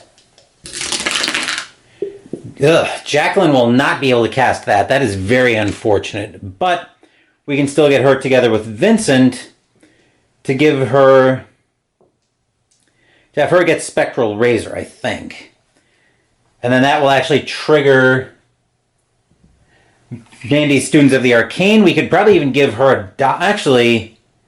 No, I think the better idea here is going to be to send her to the Asylum now, because I put her at 5 sanity down for nothing. So yeah, I think we're going to send her to Arkham Asylum. She's got plenty of move to get there. The only problem I see with that plan is if the Moonbeast moves to Downtown Streets, if the Moonbeast moves on white this turn, Jacqueline will be trapped in the Asylum. But I don't think there's anything we can do about that. That's just the risk we're going to have to take, I think. That will do it for Jacqueline. Now let's move down to Mark. Similarly, Mark also has options like Jacqueline does with his turn. I could send him into combat right now, but with 1 sanity down and both the monsters he could reach having very dangerous effects if we fail horror checks, whether they be 2 sanity down, which would fail Mark's personal story, or just outright being devoured in the case of the Moonbeast. I'm not going to send him after either one of those right now. What I'm going to do is I'm going to send him up to Arkham Asylum to get his sanity restored as well. I eventually probably going to try to get him into the relay gate down at the Witch House, but that's going to take me at least a couple turns to get there yet. So that will do it for Mark. Let's move over to Vincent. First order of business, and what I suspect will be our only redeeming thing about this playthrough, Vincent's going to spend 5 clues since he is in a street, since he's in the Uptown Streets. He's going to discard those to pass his personal story. So he gets The Doctor is In.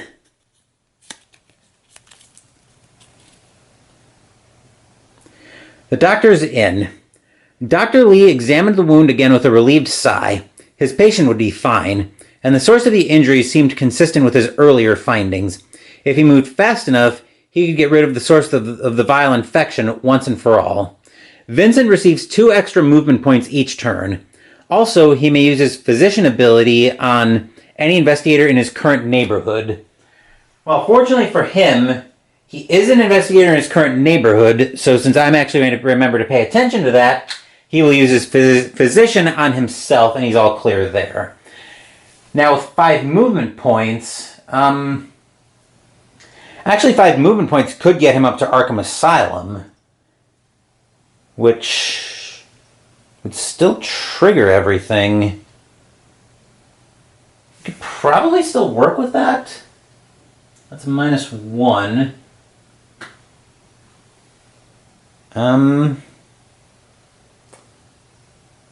That's a -1. So if we get trapped by the Moon Beast, if we get Vincent together, we can at least give Jacqueline a way to try to get them out. But it's probably worth the risk at this point, because then we can trigger both. We can trigger both of Jacqueline and Mandy. Actually, we can trigger relationships for Jacqueline, Mandy, and Mark. Basically everybody but Vincent. But that will do it for the upkeep phase. So movement phase next, and let's go say hello first to Mandy.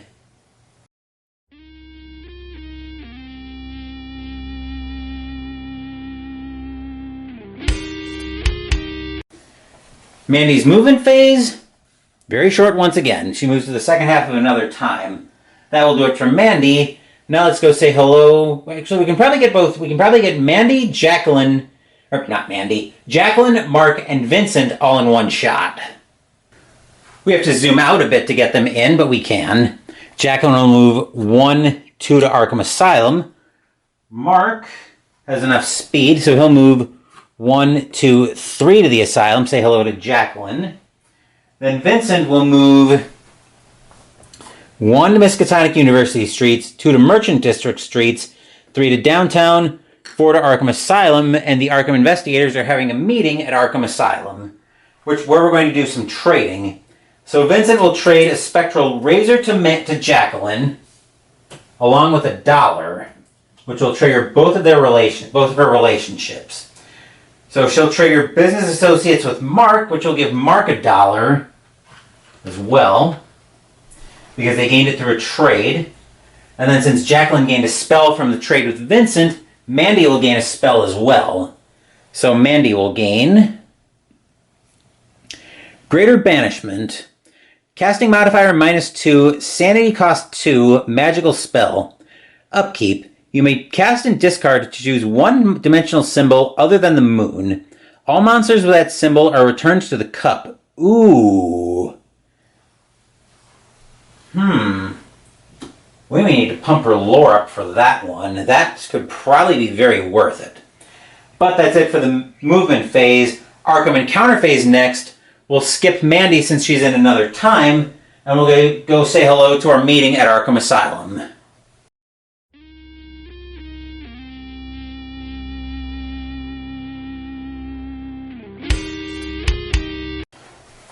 It's an Arkham Asylum fashion show, modeling the latest in straitjackets. First up, we have Jacqueline wearing a nifty model for women and spending $2 to heal her sanity for free, or to full, not for free. Mark next, however, who's showing off the latest in straitjackets for maniacs, he'll heal 1 sanity for free. Last up, we have Vincent having a meeting with Carol and his colleagues. He'll heal 1 sanity for free. That'll do it for the fashion show on straitjackets in Arkham Asylum. Now let's move into Mandy with the Otherworld Encounter phase.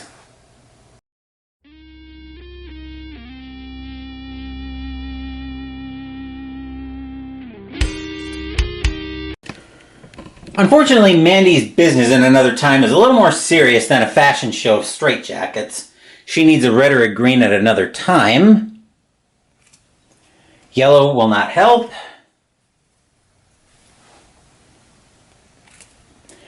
Red, and we've got another time. Hurtled forward in time, you witness mankind's final moments. Pass a will -2 check. Her will right now is 3 -2. She'd get 1 die at this. Come on, Mandy. Hey, we got there. Nicely done, Mandy. And avoid bad stuff. Very nicely done, Mandy, and you'll be able to come out with the opportunity to seal a gate at the Black Cave. But that will depend on what happens when we move back up top for the Mythos phase.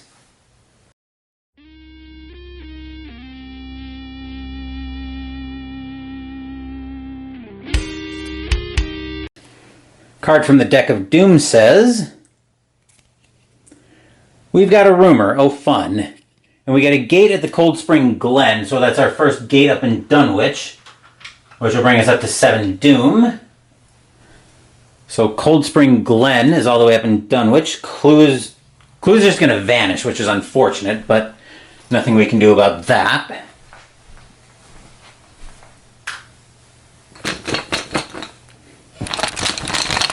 So our gate, which will bring us up to 4 gates on the board.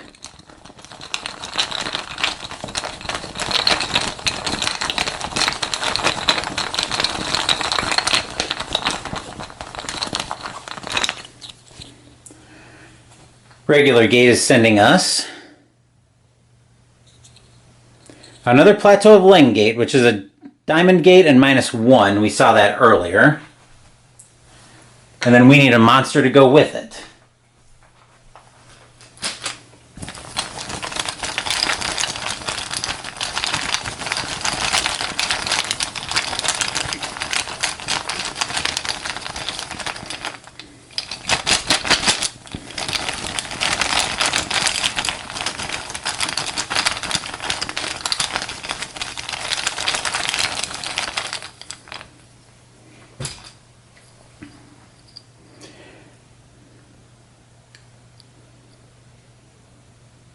That has a ghoul guarding it.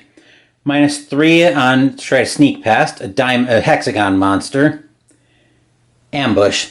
Most of the bodies, while roughly bipedal, had a forward slumping and vaguely canine cast. The texture of the majority was a kind of unpleasant rubberiness. +0 on the horror check or lose 1 sanity. -1 on the combat check or lose 1 health. 1 toughness to kill it. That goes up to Cold Spring Glen.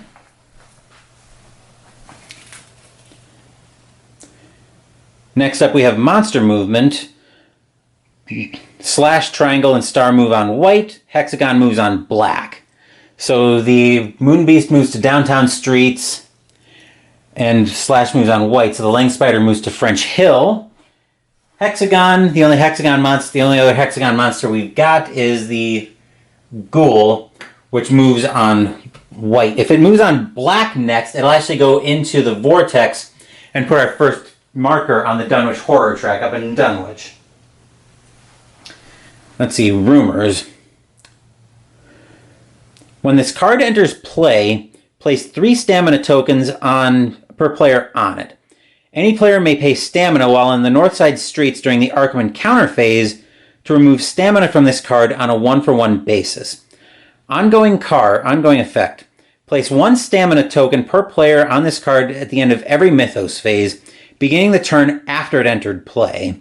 Pass. When there are no stamina tokens on this card, return it to the box. If there are 6 stamina tokens per player on this card, return it to the box. From now on, it costs investigators 2 movement points to enter a street area instead of 1. This needs to go away.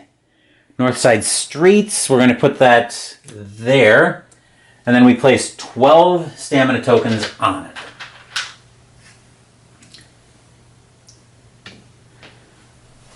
I just had one drop on the floor, but that was a single. Let me get that out of the way. 3, 6, 9. Should be another 3 in here. 12. Here we go. So we're starting off with a 12 on riots. That's not great, but it's not impossible to deal with either. Unfortunately, we are very much trapped by that Moon Beast in the downtown streets. The question is, do we try to break out? Well, actually, we've got a backup plan ready. So, we've got a backup plan in case plan A doesn't work. So, that'll bring us into the upkeep phase where Jacqueline will be our first player.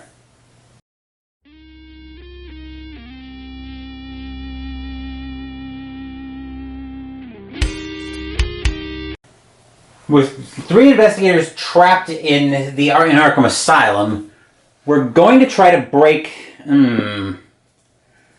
I think we are going to have to try to break out of the asylum on the offense. So, Jacqueline will exhaust Spectral Razor, paying 2 sanity since she was just in the asylum. It was just part of the straitjacket fashion show. So 2 sanity to gain +2. So she'll be rolling 7 dice. And she'll get +X to her combat checks until the end of the phase, where X is equal to twice the number of successes that we roll on the spell check. So what we're going to do is we're going to roll this first, and then I'll adjust afterward, depending on how many successes I get.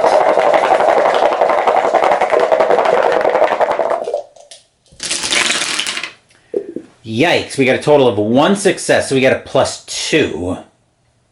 Gross, gross, gross. That is not going to be good. That honestly is not really going to make me want to try it with Jacqueline. Jacqueline will probably end up staying put.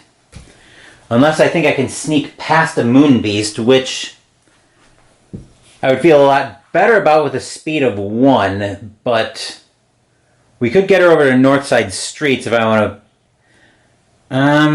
want to take off some stamina, which wouldn't be a terrible idea. Yeah, if I can sneak past it, we'll try... If I can sneak past it, we'll send Jacqueline over to Northside Streets to try to work on the rumor a little bit, because that thing is dangerous. That thing needs to go yesterday. So yeah, I think our better plan is going to be to adjust her speed sneak down to 2-2, so I can try to sneak past the Moon Beast. I'm taking a bit of a calculated gamble here, but actually I feel so dumb. I could have given Jacqueline the magical weapon, the Ritual Blade, but then I wouldn't have had the other hand slot available for Spectral Razor, so that's... Never mind that plan. Anyway, that will do it for Jacqueline. Now let's move over to Mark. Mark is probably the only investigator of the 3 who I would feel comfortable trying to brute force this Moon Beast down. We'll actually make that plan B in terms of trying to deal with this thing, especially if we actually have to take it out, and I think we probably have to try. It doesn't have any kind of resistance. We just can't get knocked unconscious or driven insane when taking it on. So, yeah. If we're able to get past the Moon Beast, because I've got another way we're going to try it during the upkeep phase. If we can't get past it, I think Mark's going to try to sneak past it. Question is, does he give on the... I think thanks to his visit to the asylum, I think he can afford to give on the will check to give us the best chance to try to kill this thing during the... to try to kill this thing in combat. He can take the 2 sanity, I think he's going to have to. So I'm going to leave his stats as is. But that will do it for... actually, you know what? I'm going to actually adjust his focus down, his speed sneak down to 3-3. That way I still have a decent shot of trying to sneak past it. But that will do it for Mark. Now let's move over to Vincent. Vincent is going to patch up Jacqueline's dainty figure for 1 with his physician ability, since he can restore a stamina to himself or another character now in his neighborhood thanks to his personal story pass. As for Vincent, if the Moon Beast isn't there, he's going to move over to Northside Streets and work on that rumor. If it is there, he's going to have to try to sneak past it. So he's going to move his speed sneak down to 2-3. I want to give myself the best chance of trying to get past that and still get over to Northside Streets. That will do it for Vincent. Now let's move up to Mandy. First order of business. Mandy's pumping her lore luck up to 4-0. 2 reasons for this. 1, she's coming out of another time. She's going to try to close the gate at the Black Cave. 2, we need to have some dice to try to cast this Greater Banishment. So she's going to cast and discard Greater Banishment to try to cast the spell. She's going to pay the 2 sanity. Which actually we can trade that single out for a 3. And she's discarding it as well to get a roll. Let's see if we cast the spell. We got to spend a clue for this to work. As much as I lose the access, as much as I don't like losing the access to the seal, we need these monsters gone too much. You gotta be kidding me. Mandy, let's try that guy instead. This is plan A. There we go. It took me 5 clues, which no two ways about it, gutted the seal. Mandy cussing and swearing, trying to make the spell work, but she's going to choose the slash, which means all of those monsters, so that gets rid of the Moon Beast and the Lang Spider, all of them get returned to the cup. That was ugly, but it had to be that way. So unfortunately, we aren't going to get an opportunity to make a seal at the Black Cave. But that now opens up Mark's turn a little bit. I was going to send him to relay, but like I said, I think that rumor needs to go. But that will do it for Mandy. That will do it for the movement phase, or for the upkeep phase. Movement phase now, and let's go say hello to Jacqueline.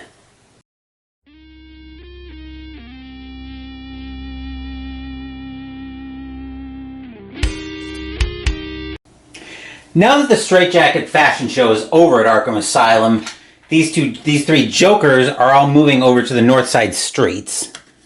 So we'll just move all 3 of them, 1 to downtown streets, 2 to north side streets. That will do it for Jacqueline, Mark, and Vincent. That was a very easy movement phase. Mandy's will be similarly quick, but let's drop down to her. Actually, we can probably tip the camera just a little bit. Zoom out to catch both destination. Yep, we can catch both starting and destination points in shot. So Mandy will leave another time and go to the Black Cave, picking up an explored marker in the process. That will do it for Mandy. That'll do it for the movement phase.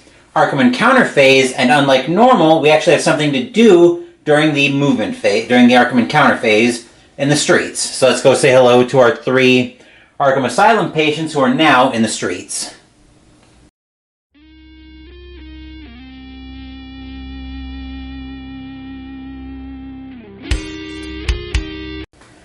Since I'm actually good at math, I can get rid of this rumor right now. Jacqueline will spend 2 sanity or 2 stamina during the Arkham Encounter phase. Mark will spend 6, which will ultimately take 2 of these 3s away. And then Vincent will spend 4. Since 2 plus 6 plus 4, last time I checked, is 12, which means that rumor will go away. And then each investigator will draw a spell. So, starting in player order, Jacqueline will draw. Flesh Ward, casting modifier -2, sanity cost 1. Any phase. Cast an exhaust to ignore all stamina lost during being dealt to you from one source. Discard this spell if the Ancient One awakens. And then this is from Students of the Arcane, where Mandy will draw.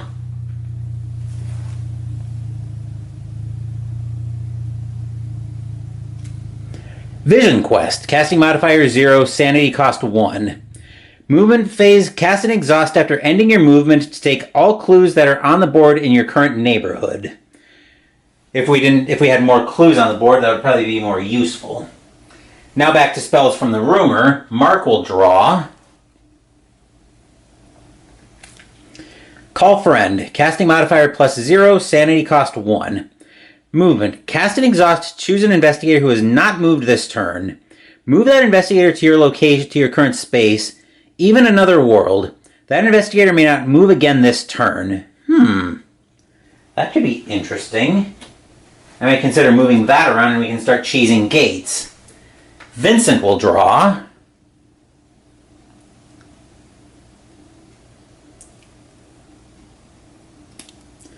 The Yellow Mist, casting modifier -3, sanity cost 1. Upkeep, you may cast an exhaust.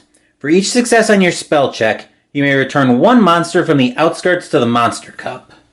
Not too useful since we're mostly keeping monsters under control. Then this is still from the rumor. Mandy will draw. Summon Shantak, casting modifier -1, sanity cost 1. Magical spell, movement. Cast an exhaust to gain 1 movement point. In addition, you may leave or end your movement in spaces containing monsters without encountering the monsters this turn. So we can use that if we need to zip around the board quickly. Then from Students of the Arcane, Jacqueline will draw.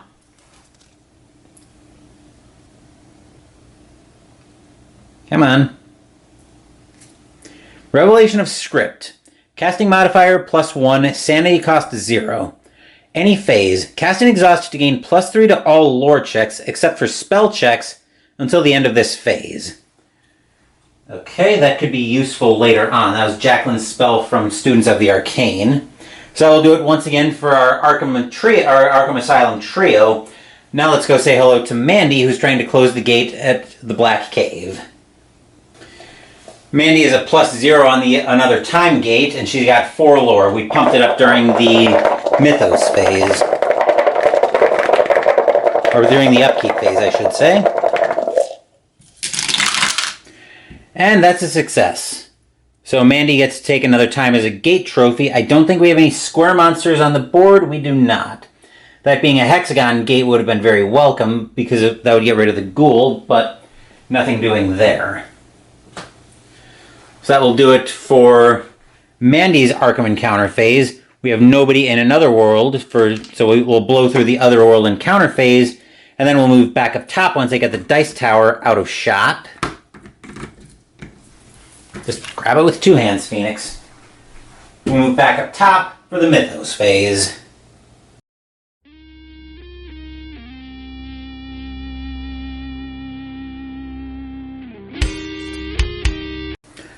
I've got an eye on the ghoul up there at Backwoods Country. Hopefully that won't be moving on black this turn, because if it does, we'll be putting our first marker up on the Dunwich Horror track. But let's find out what we've got here. We've got our first environment urban, so this is a mild, actually this is a big problem. So first we have a gate at Cold Spring Glen, except we don't because there's a gate there already, which means we get a monster surge. So we get 4 monsters. So we need the monster bag. We'll start off at Cold Spring Glen because that's the source of our monster surge.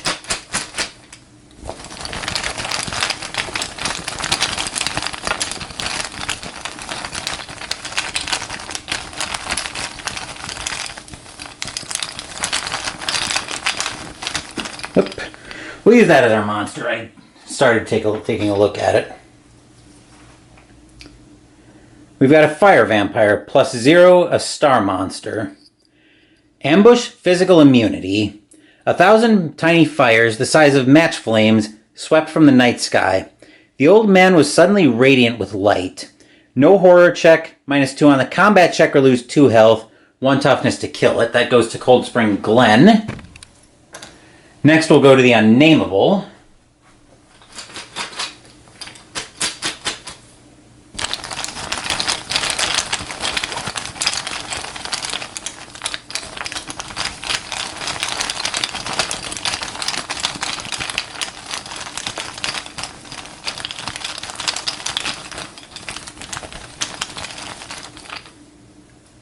Going to the Unnameable. Oh, delightful, the Lang Spider's back. Next we'll come down to the plateau, the graveyard.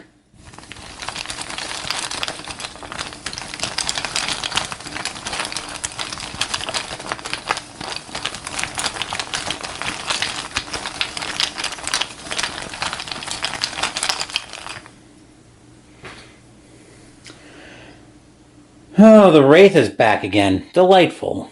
Actually, we've got another Wraith out. And going to the Witch House.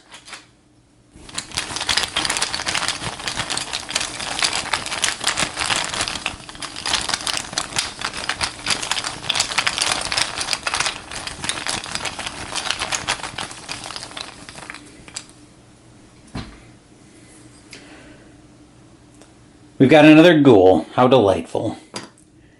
Clue appears at the Whately Farm, which is all the way up here in Dunwich. That is right here.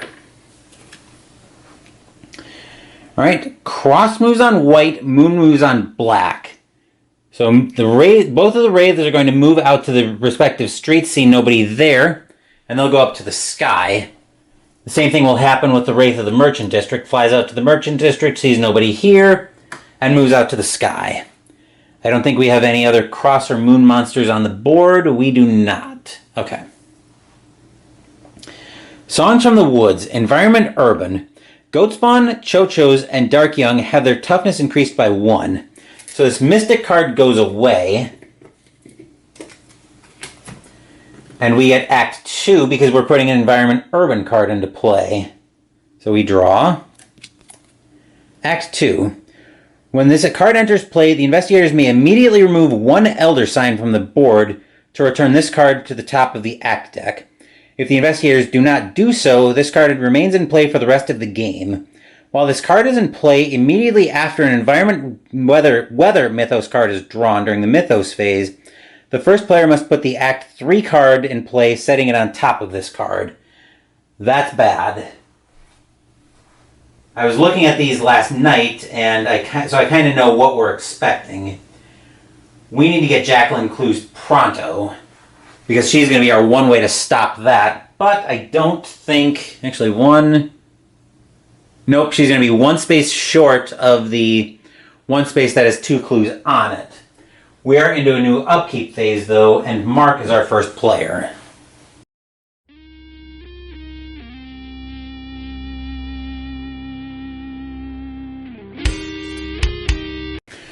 We got a reprieve on that ghoul moving into the vortex in Dunwich for the Dunwich Horror track, so I think we need to take advantage of it and go wipe that ghoul out. So I'm going to increase his speed sneak up to 4-2, because I'll need I'll need the extra speed to get up to Dunwich.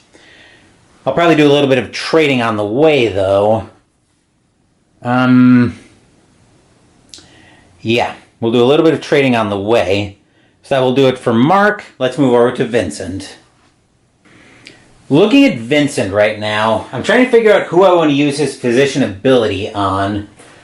Let's put it, I guess the question to put it this way is, who would be more catastrophic right now to just have land in the hospital? And I'm thinking if Mark is going to fight this turn, it's probably going to be Mark, to be perfectly honest. So I'm going to use my physician. I'm going to use Vincent's physician on Mark to heal him for 1 stamina, which will bring him down to 5. Then Vincent's going to make a beeline for St. Mary's Hospital to heal up. The question is, can he get there in 5? 1, 2, oh yeah, he can get there in 4. As can Jacqueline, actually, so she might be tagging along with Vincent. I'll have to adjust her focus a little bit. Speed, he gets 2 more movements. So actually, he's got enough as it is to get there. For some reason, I thought he was on 3-2, but he's actually on 2-3. So we're all fine there. Vincent's going to heal up. But let's move over to Mandy. The Sword of Damocles is getting ready to land on our heads pretty soon. So I think with that in mind, I think Mandy's actually going to go up to the general store and see about getting a little extra firepower to try to do a little bit of mitigation on that. But she's got enough speed sneak to get there. She only needed 2 to get there, so that's all fine. Unfortunately, there are no clues for her to take while she's there. So I don't think we're going to be able to do anything with that. That will do it for Mandy. Let's go say hello next to Jacqueline. I derped and totally forgot about enchanted jewelry. Well, pretend I put the 2 stamina loss on the enchanted jewelry. That way Jacqueline's at full health. I believe that was lose stamina. They pay stamina, which is basically a loss. So yeah, we'll pretend Jacqueline did it that way. So, with that in mind, we're going to do a little bit of trading most likely before we get to Jacqueline's turn. But I'm going to pump her speed up to 4. Actually, now that I don't need to... Now that I decided to put it on enchanted jewelry instead, because I'm a smart boy, I will actually remember that after the fact. Actually, you know what? Having Jacqueline go shopping in the Curiosity Shop to try to find some more firepower or an Elder Sign wouldn't be a terrible idea. So I think we're going to do that. Which means she's got plenty of movement for that, and I think the rest of her stats are going to stay as is. So that will do it for the upkeep phase. Let's go into the movement phase next, and Mark is our first player.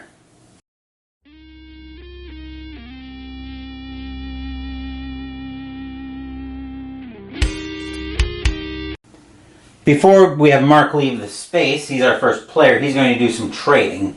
So he's going to pass Call Friend over to Jacqueline. And then that will give Mandy a spell from Students of the Arcane, so Mandy will find. Premonition, casting modifier -1, sanity cost 1. Any phase, cast an exhaust to move up one skill slider up to 2 stops. Two stops. So that will go to Mandy. He'll also give Jacqueline the Ritual Blade, so she's got more spell stuff. Then Mark will move 1 to the train station. He'll pay $1 and a movement point to move up to Bishop's Brook Bridge. Say that 5 times fast for 2, 3, 4 up to Backwoods Country where he'll meet the ghoul. I think the ghoul didn't have a horror check, did it? Yes, it did, actually. So he's got a will of 0, which he'll fail automatically and take 1 stamina. It's also got Ambush, so he's going to be stuck fighting it. -1 or lose 1 health. Now we need the Dice Tower. And now I'm going to use the Flamethrower. Unfortunately, I am making him vulnerable to the Fire Vampire that's up there. I'm going to use the Flamethrower. If I'm making him vulnerable to that, I'm going to pretend that I didn't give Jacqueline the Ritual Blade. Because that Fire Vampire's got physical immunity, I believe, right? Yes. So ignore the trade I did of the enchant of the Ritual Blade earlier. So we'll exhaust the Flamethrower to give Mark +7 to try to go for a barbecued ghoul this time. So 6 + 7 is 13, -1 is 12. This is probably way overkill, especially when I only need 1 success. But let's see what happens here. I would rather obliterate these monsters than not.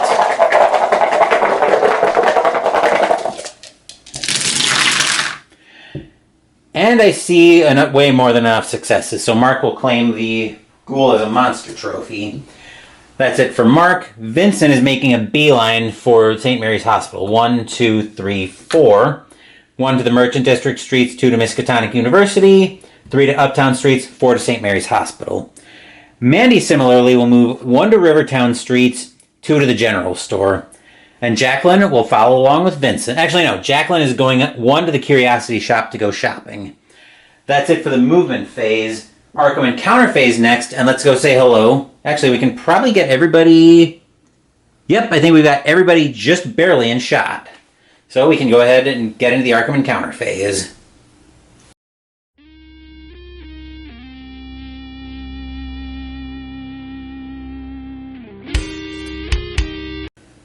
We've got everybody in shot, and I won't need the Dice Tower. Mark's in the streets, so he doesn't have an encounter. Vincent's going to pay $2 to heal to full stamina.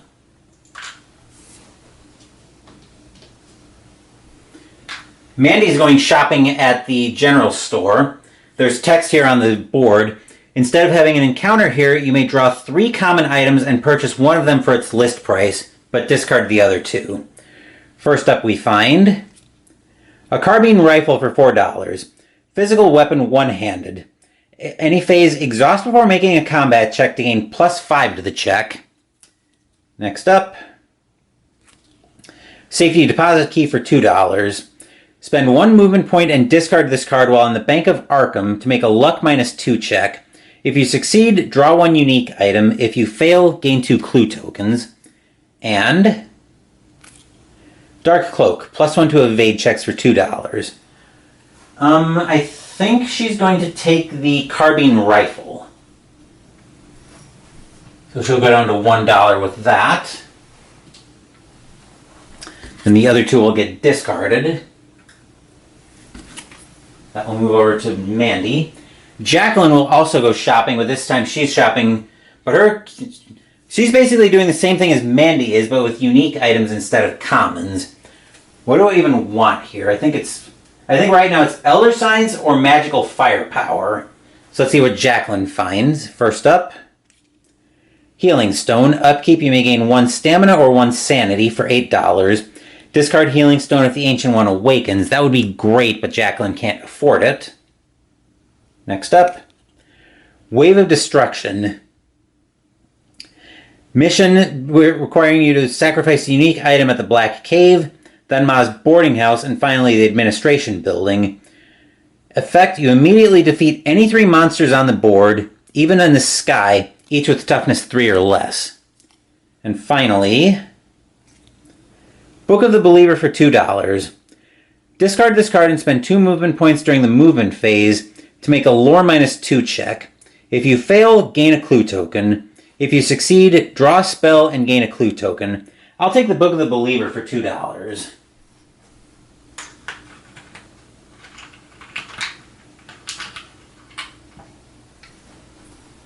That will move over to Jacqueline. And then that's it for the Arkham Encounter phase. Nobody in Another World. These are discarded. Then we'll move back up top for the Mythos phase.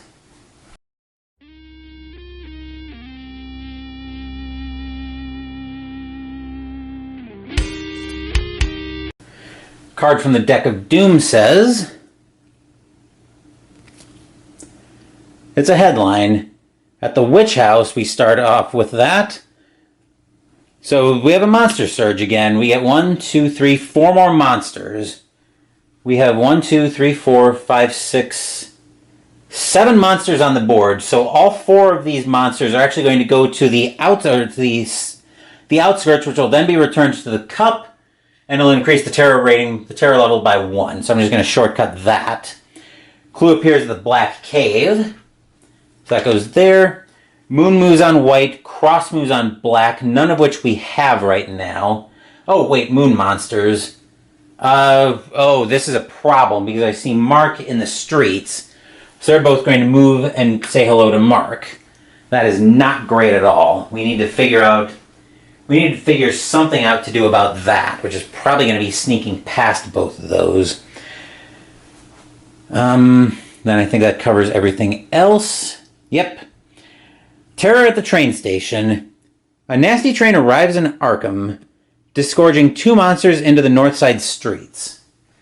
Oh joy, which actually will be putting them both in the outskirts.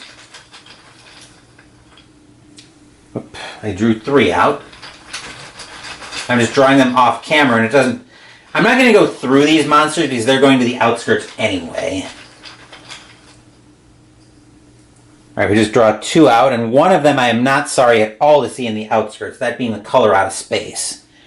If you know this game, you know how dangerous the color out of space is. So surprisingly, we managed to avoid just having the hammer drop on us there, but we're still very much in danger. But that will do it for the Otherworld, for the Mythos phase. We're into a new upkeep phase, and Vincent will be our first player.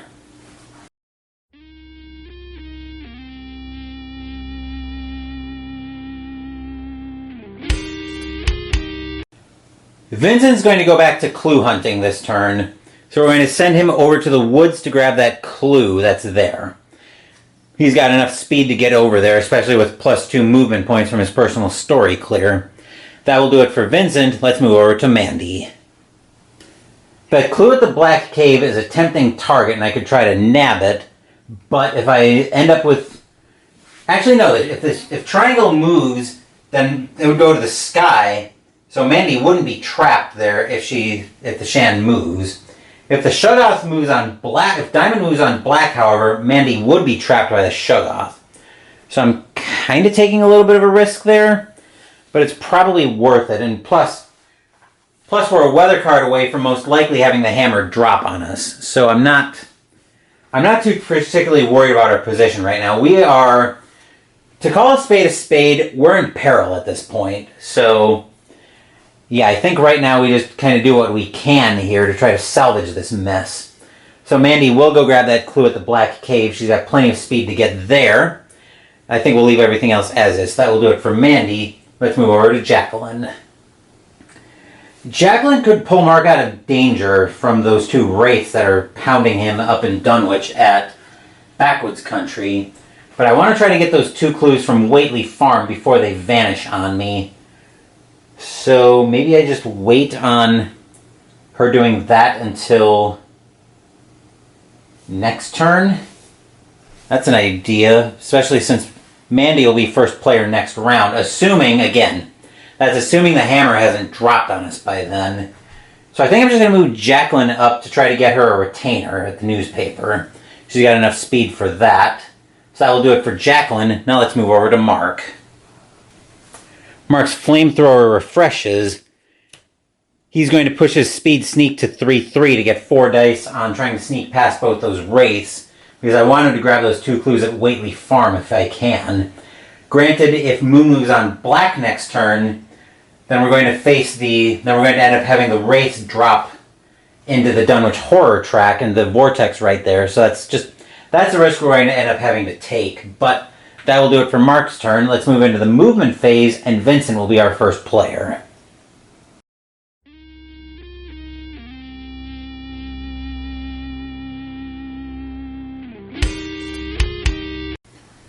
We can get both Vincent and Mandy in shot along with their destinations, so let's see to their business. Vincent will move 1 to the uptown streets, 2 to the woods, and grab this clue. Mandy will move 1 to Rivertown streets, 2 to the Black Cave, and grab this clue. That will do it for Vincent and Mandy. Now let's move to Jacqueline and Mark. Had to move the dice tower just slightly to get Jacqueline's destination in shot. She's going to move 1 to the north side streets, 2 to the newspaper. That's it for Jacqueline, and Mark's got to try to sneak past these 2 wraiths. So I think we can probably roll both checks at the same time as well. So the way we're going to do that, they're both plus 0s. Actually, no, we can't roll them at the same time, because if one fails, then he's got to fight that one.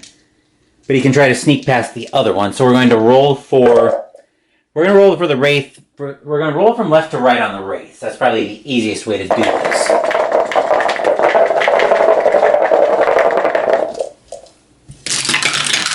Alright, he'll get past the first wraith, and now for the second.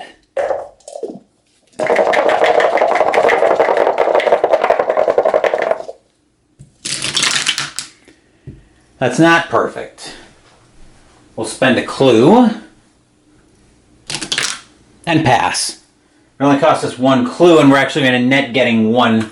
We're actually going to net gain 1, because then we get to move up to Whately Farm, and we'll grab these 2 clues.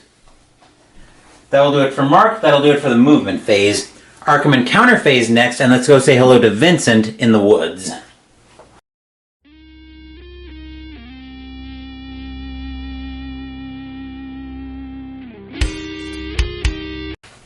Vincent in the woods. Once again, we need the red uptown deck. So we'll give this a shuffle.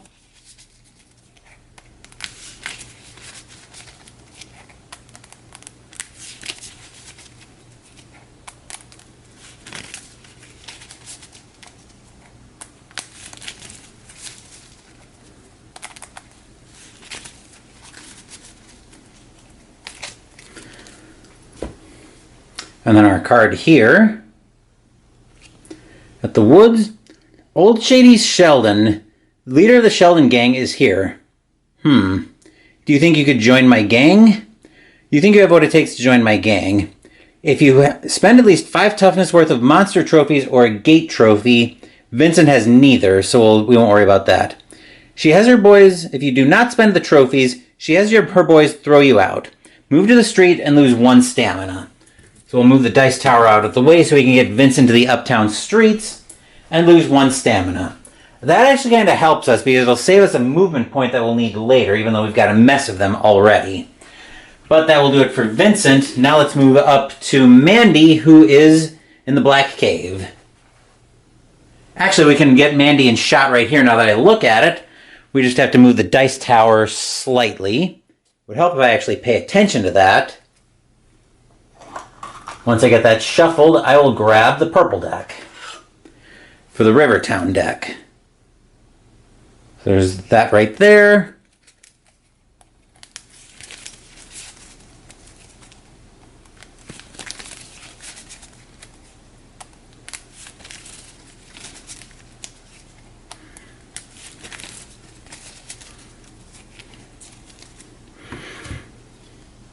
Okay, our Black Cave encounter for Mandy. You are attacked by a shadowy being, but a large man leaps out of the darkness and drives it off. He introduces himself as Town Mountain Murphy. Make a luck -2 check, or discard a whiskey card to pass automatically. Do we have luck? We do not, so if you fail, nothing happens. So that's something. Anyway, that will do it for Mandy. Now let's move over to Jacqueline and Mark, and I'm sure we can get both of them in shot. For Jacqueline, we need the north side deck. So we'll give that a shuffle.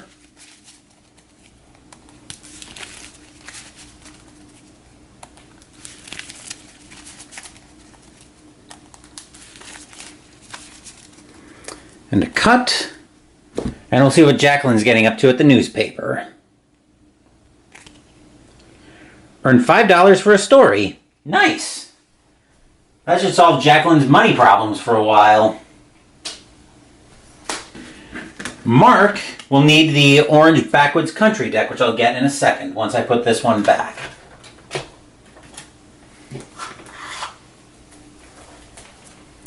So there's the Backwoods Country deck.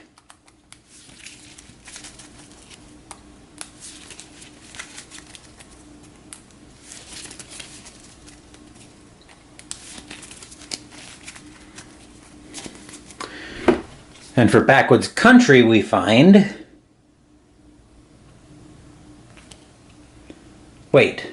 Waitley Farm is where we're at.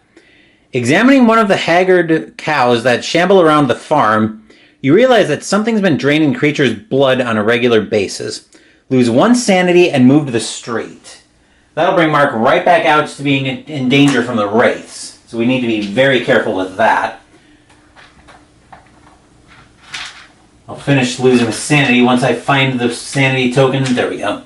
That moved among the health tokens for some annoying reason. But that's it for Mark. That's it for the Arkham Encounter phase. Nobody's in an Otherworld right now for the Otherworld Encounter phase. So let's move back up top for the Mythos phase.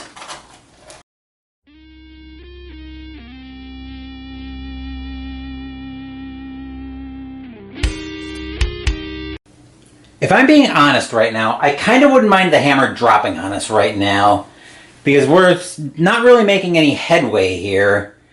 We're kind of at that standstill point where Hastur's only halfway through his Doom track, but the monsters are getting out of control. So let's see what happens here.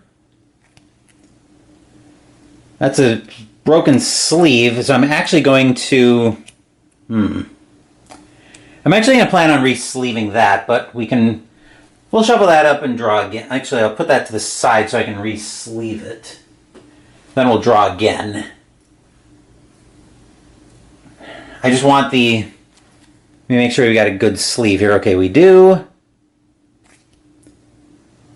Oh boy. Alright, we've got the stars are right. Gate goes to the science building. Actually, let me just go ahead and re-sleeve that now so I'm done with it. I have to fight with it later. I know I've got a sleeve of the right size in here somewhere. Probably in this bag, I think.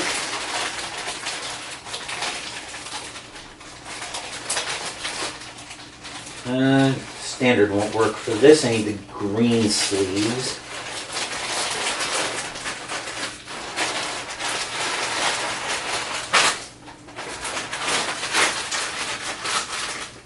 Mini European won't work.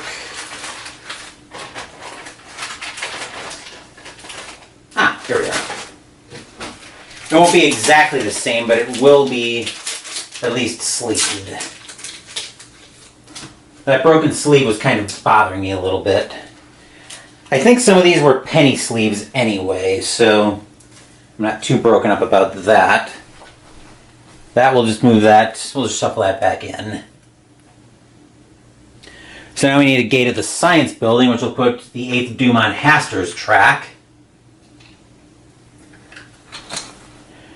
Gate at the science building, which will bring us up to 1, 2, 3, 4, 5 gates.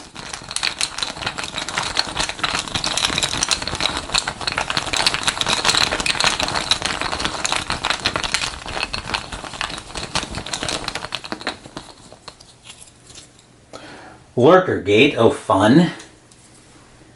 taking us to Yuggoth.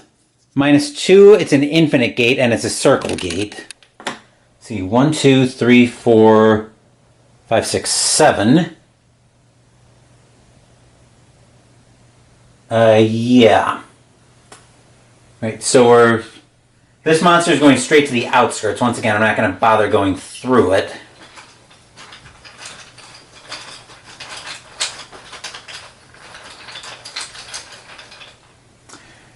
Okay, fine, we've got a goat spawn going to the outskirts, whatever. Right, the stars are right. Activity at the downtown streets. The stars are right. Ongoing rumor. Ongoing effect. Roll a die at the end of every Mythos phase while this card is in play, beginning the turn after it entered play. On a 1 or 2, place 1 Doom token on the Ancient One's Doom track. Pass. If a player discards an ally while in the downtown streets during the Arkham encounter phase, return this card to the box. Each player draws 2 common items. Fail. If the Ancient One awakens, return this card to the box. So that'll be at the downtown streets. I'm changing my battery again.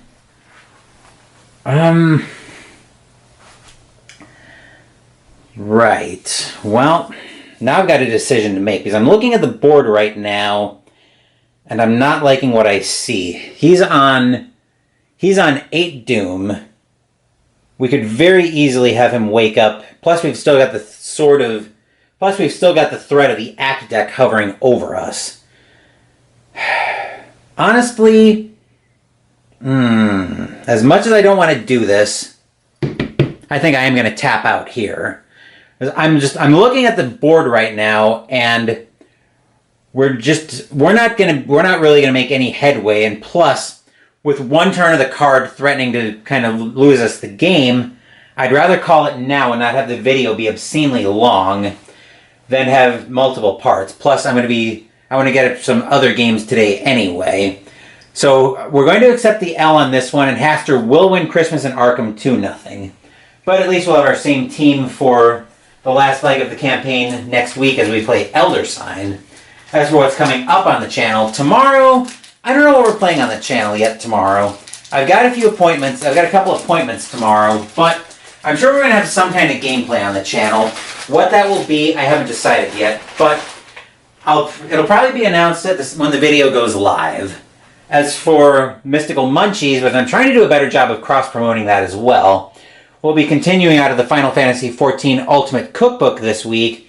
This will be a Friday upload with the entree, Farmer's Breakfast. Thank you for watching the video. Please give the video a thumbs up and subscribe to the channel. Be sure to turn on notifications so you get my content. Be well, stay safe, take care of yourselves and your loved ones, and I'll be back with more videos in the future. Until then, take care everyone.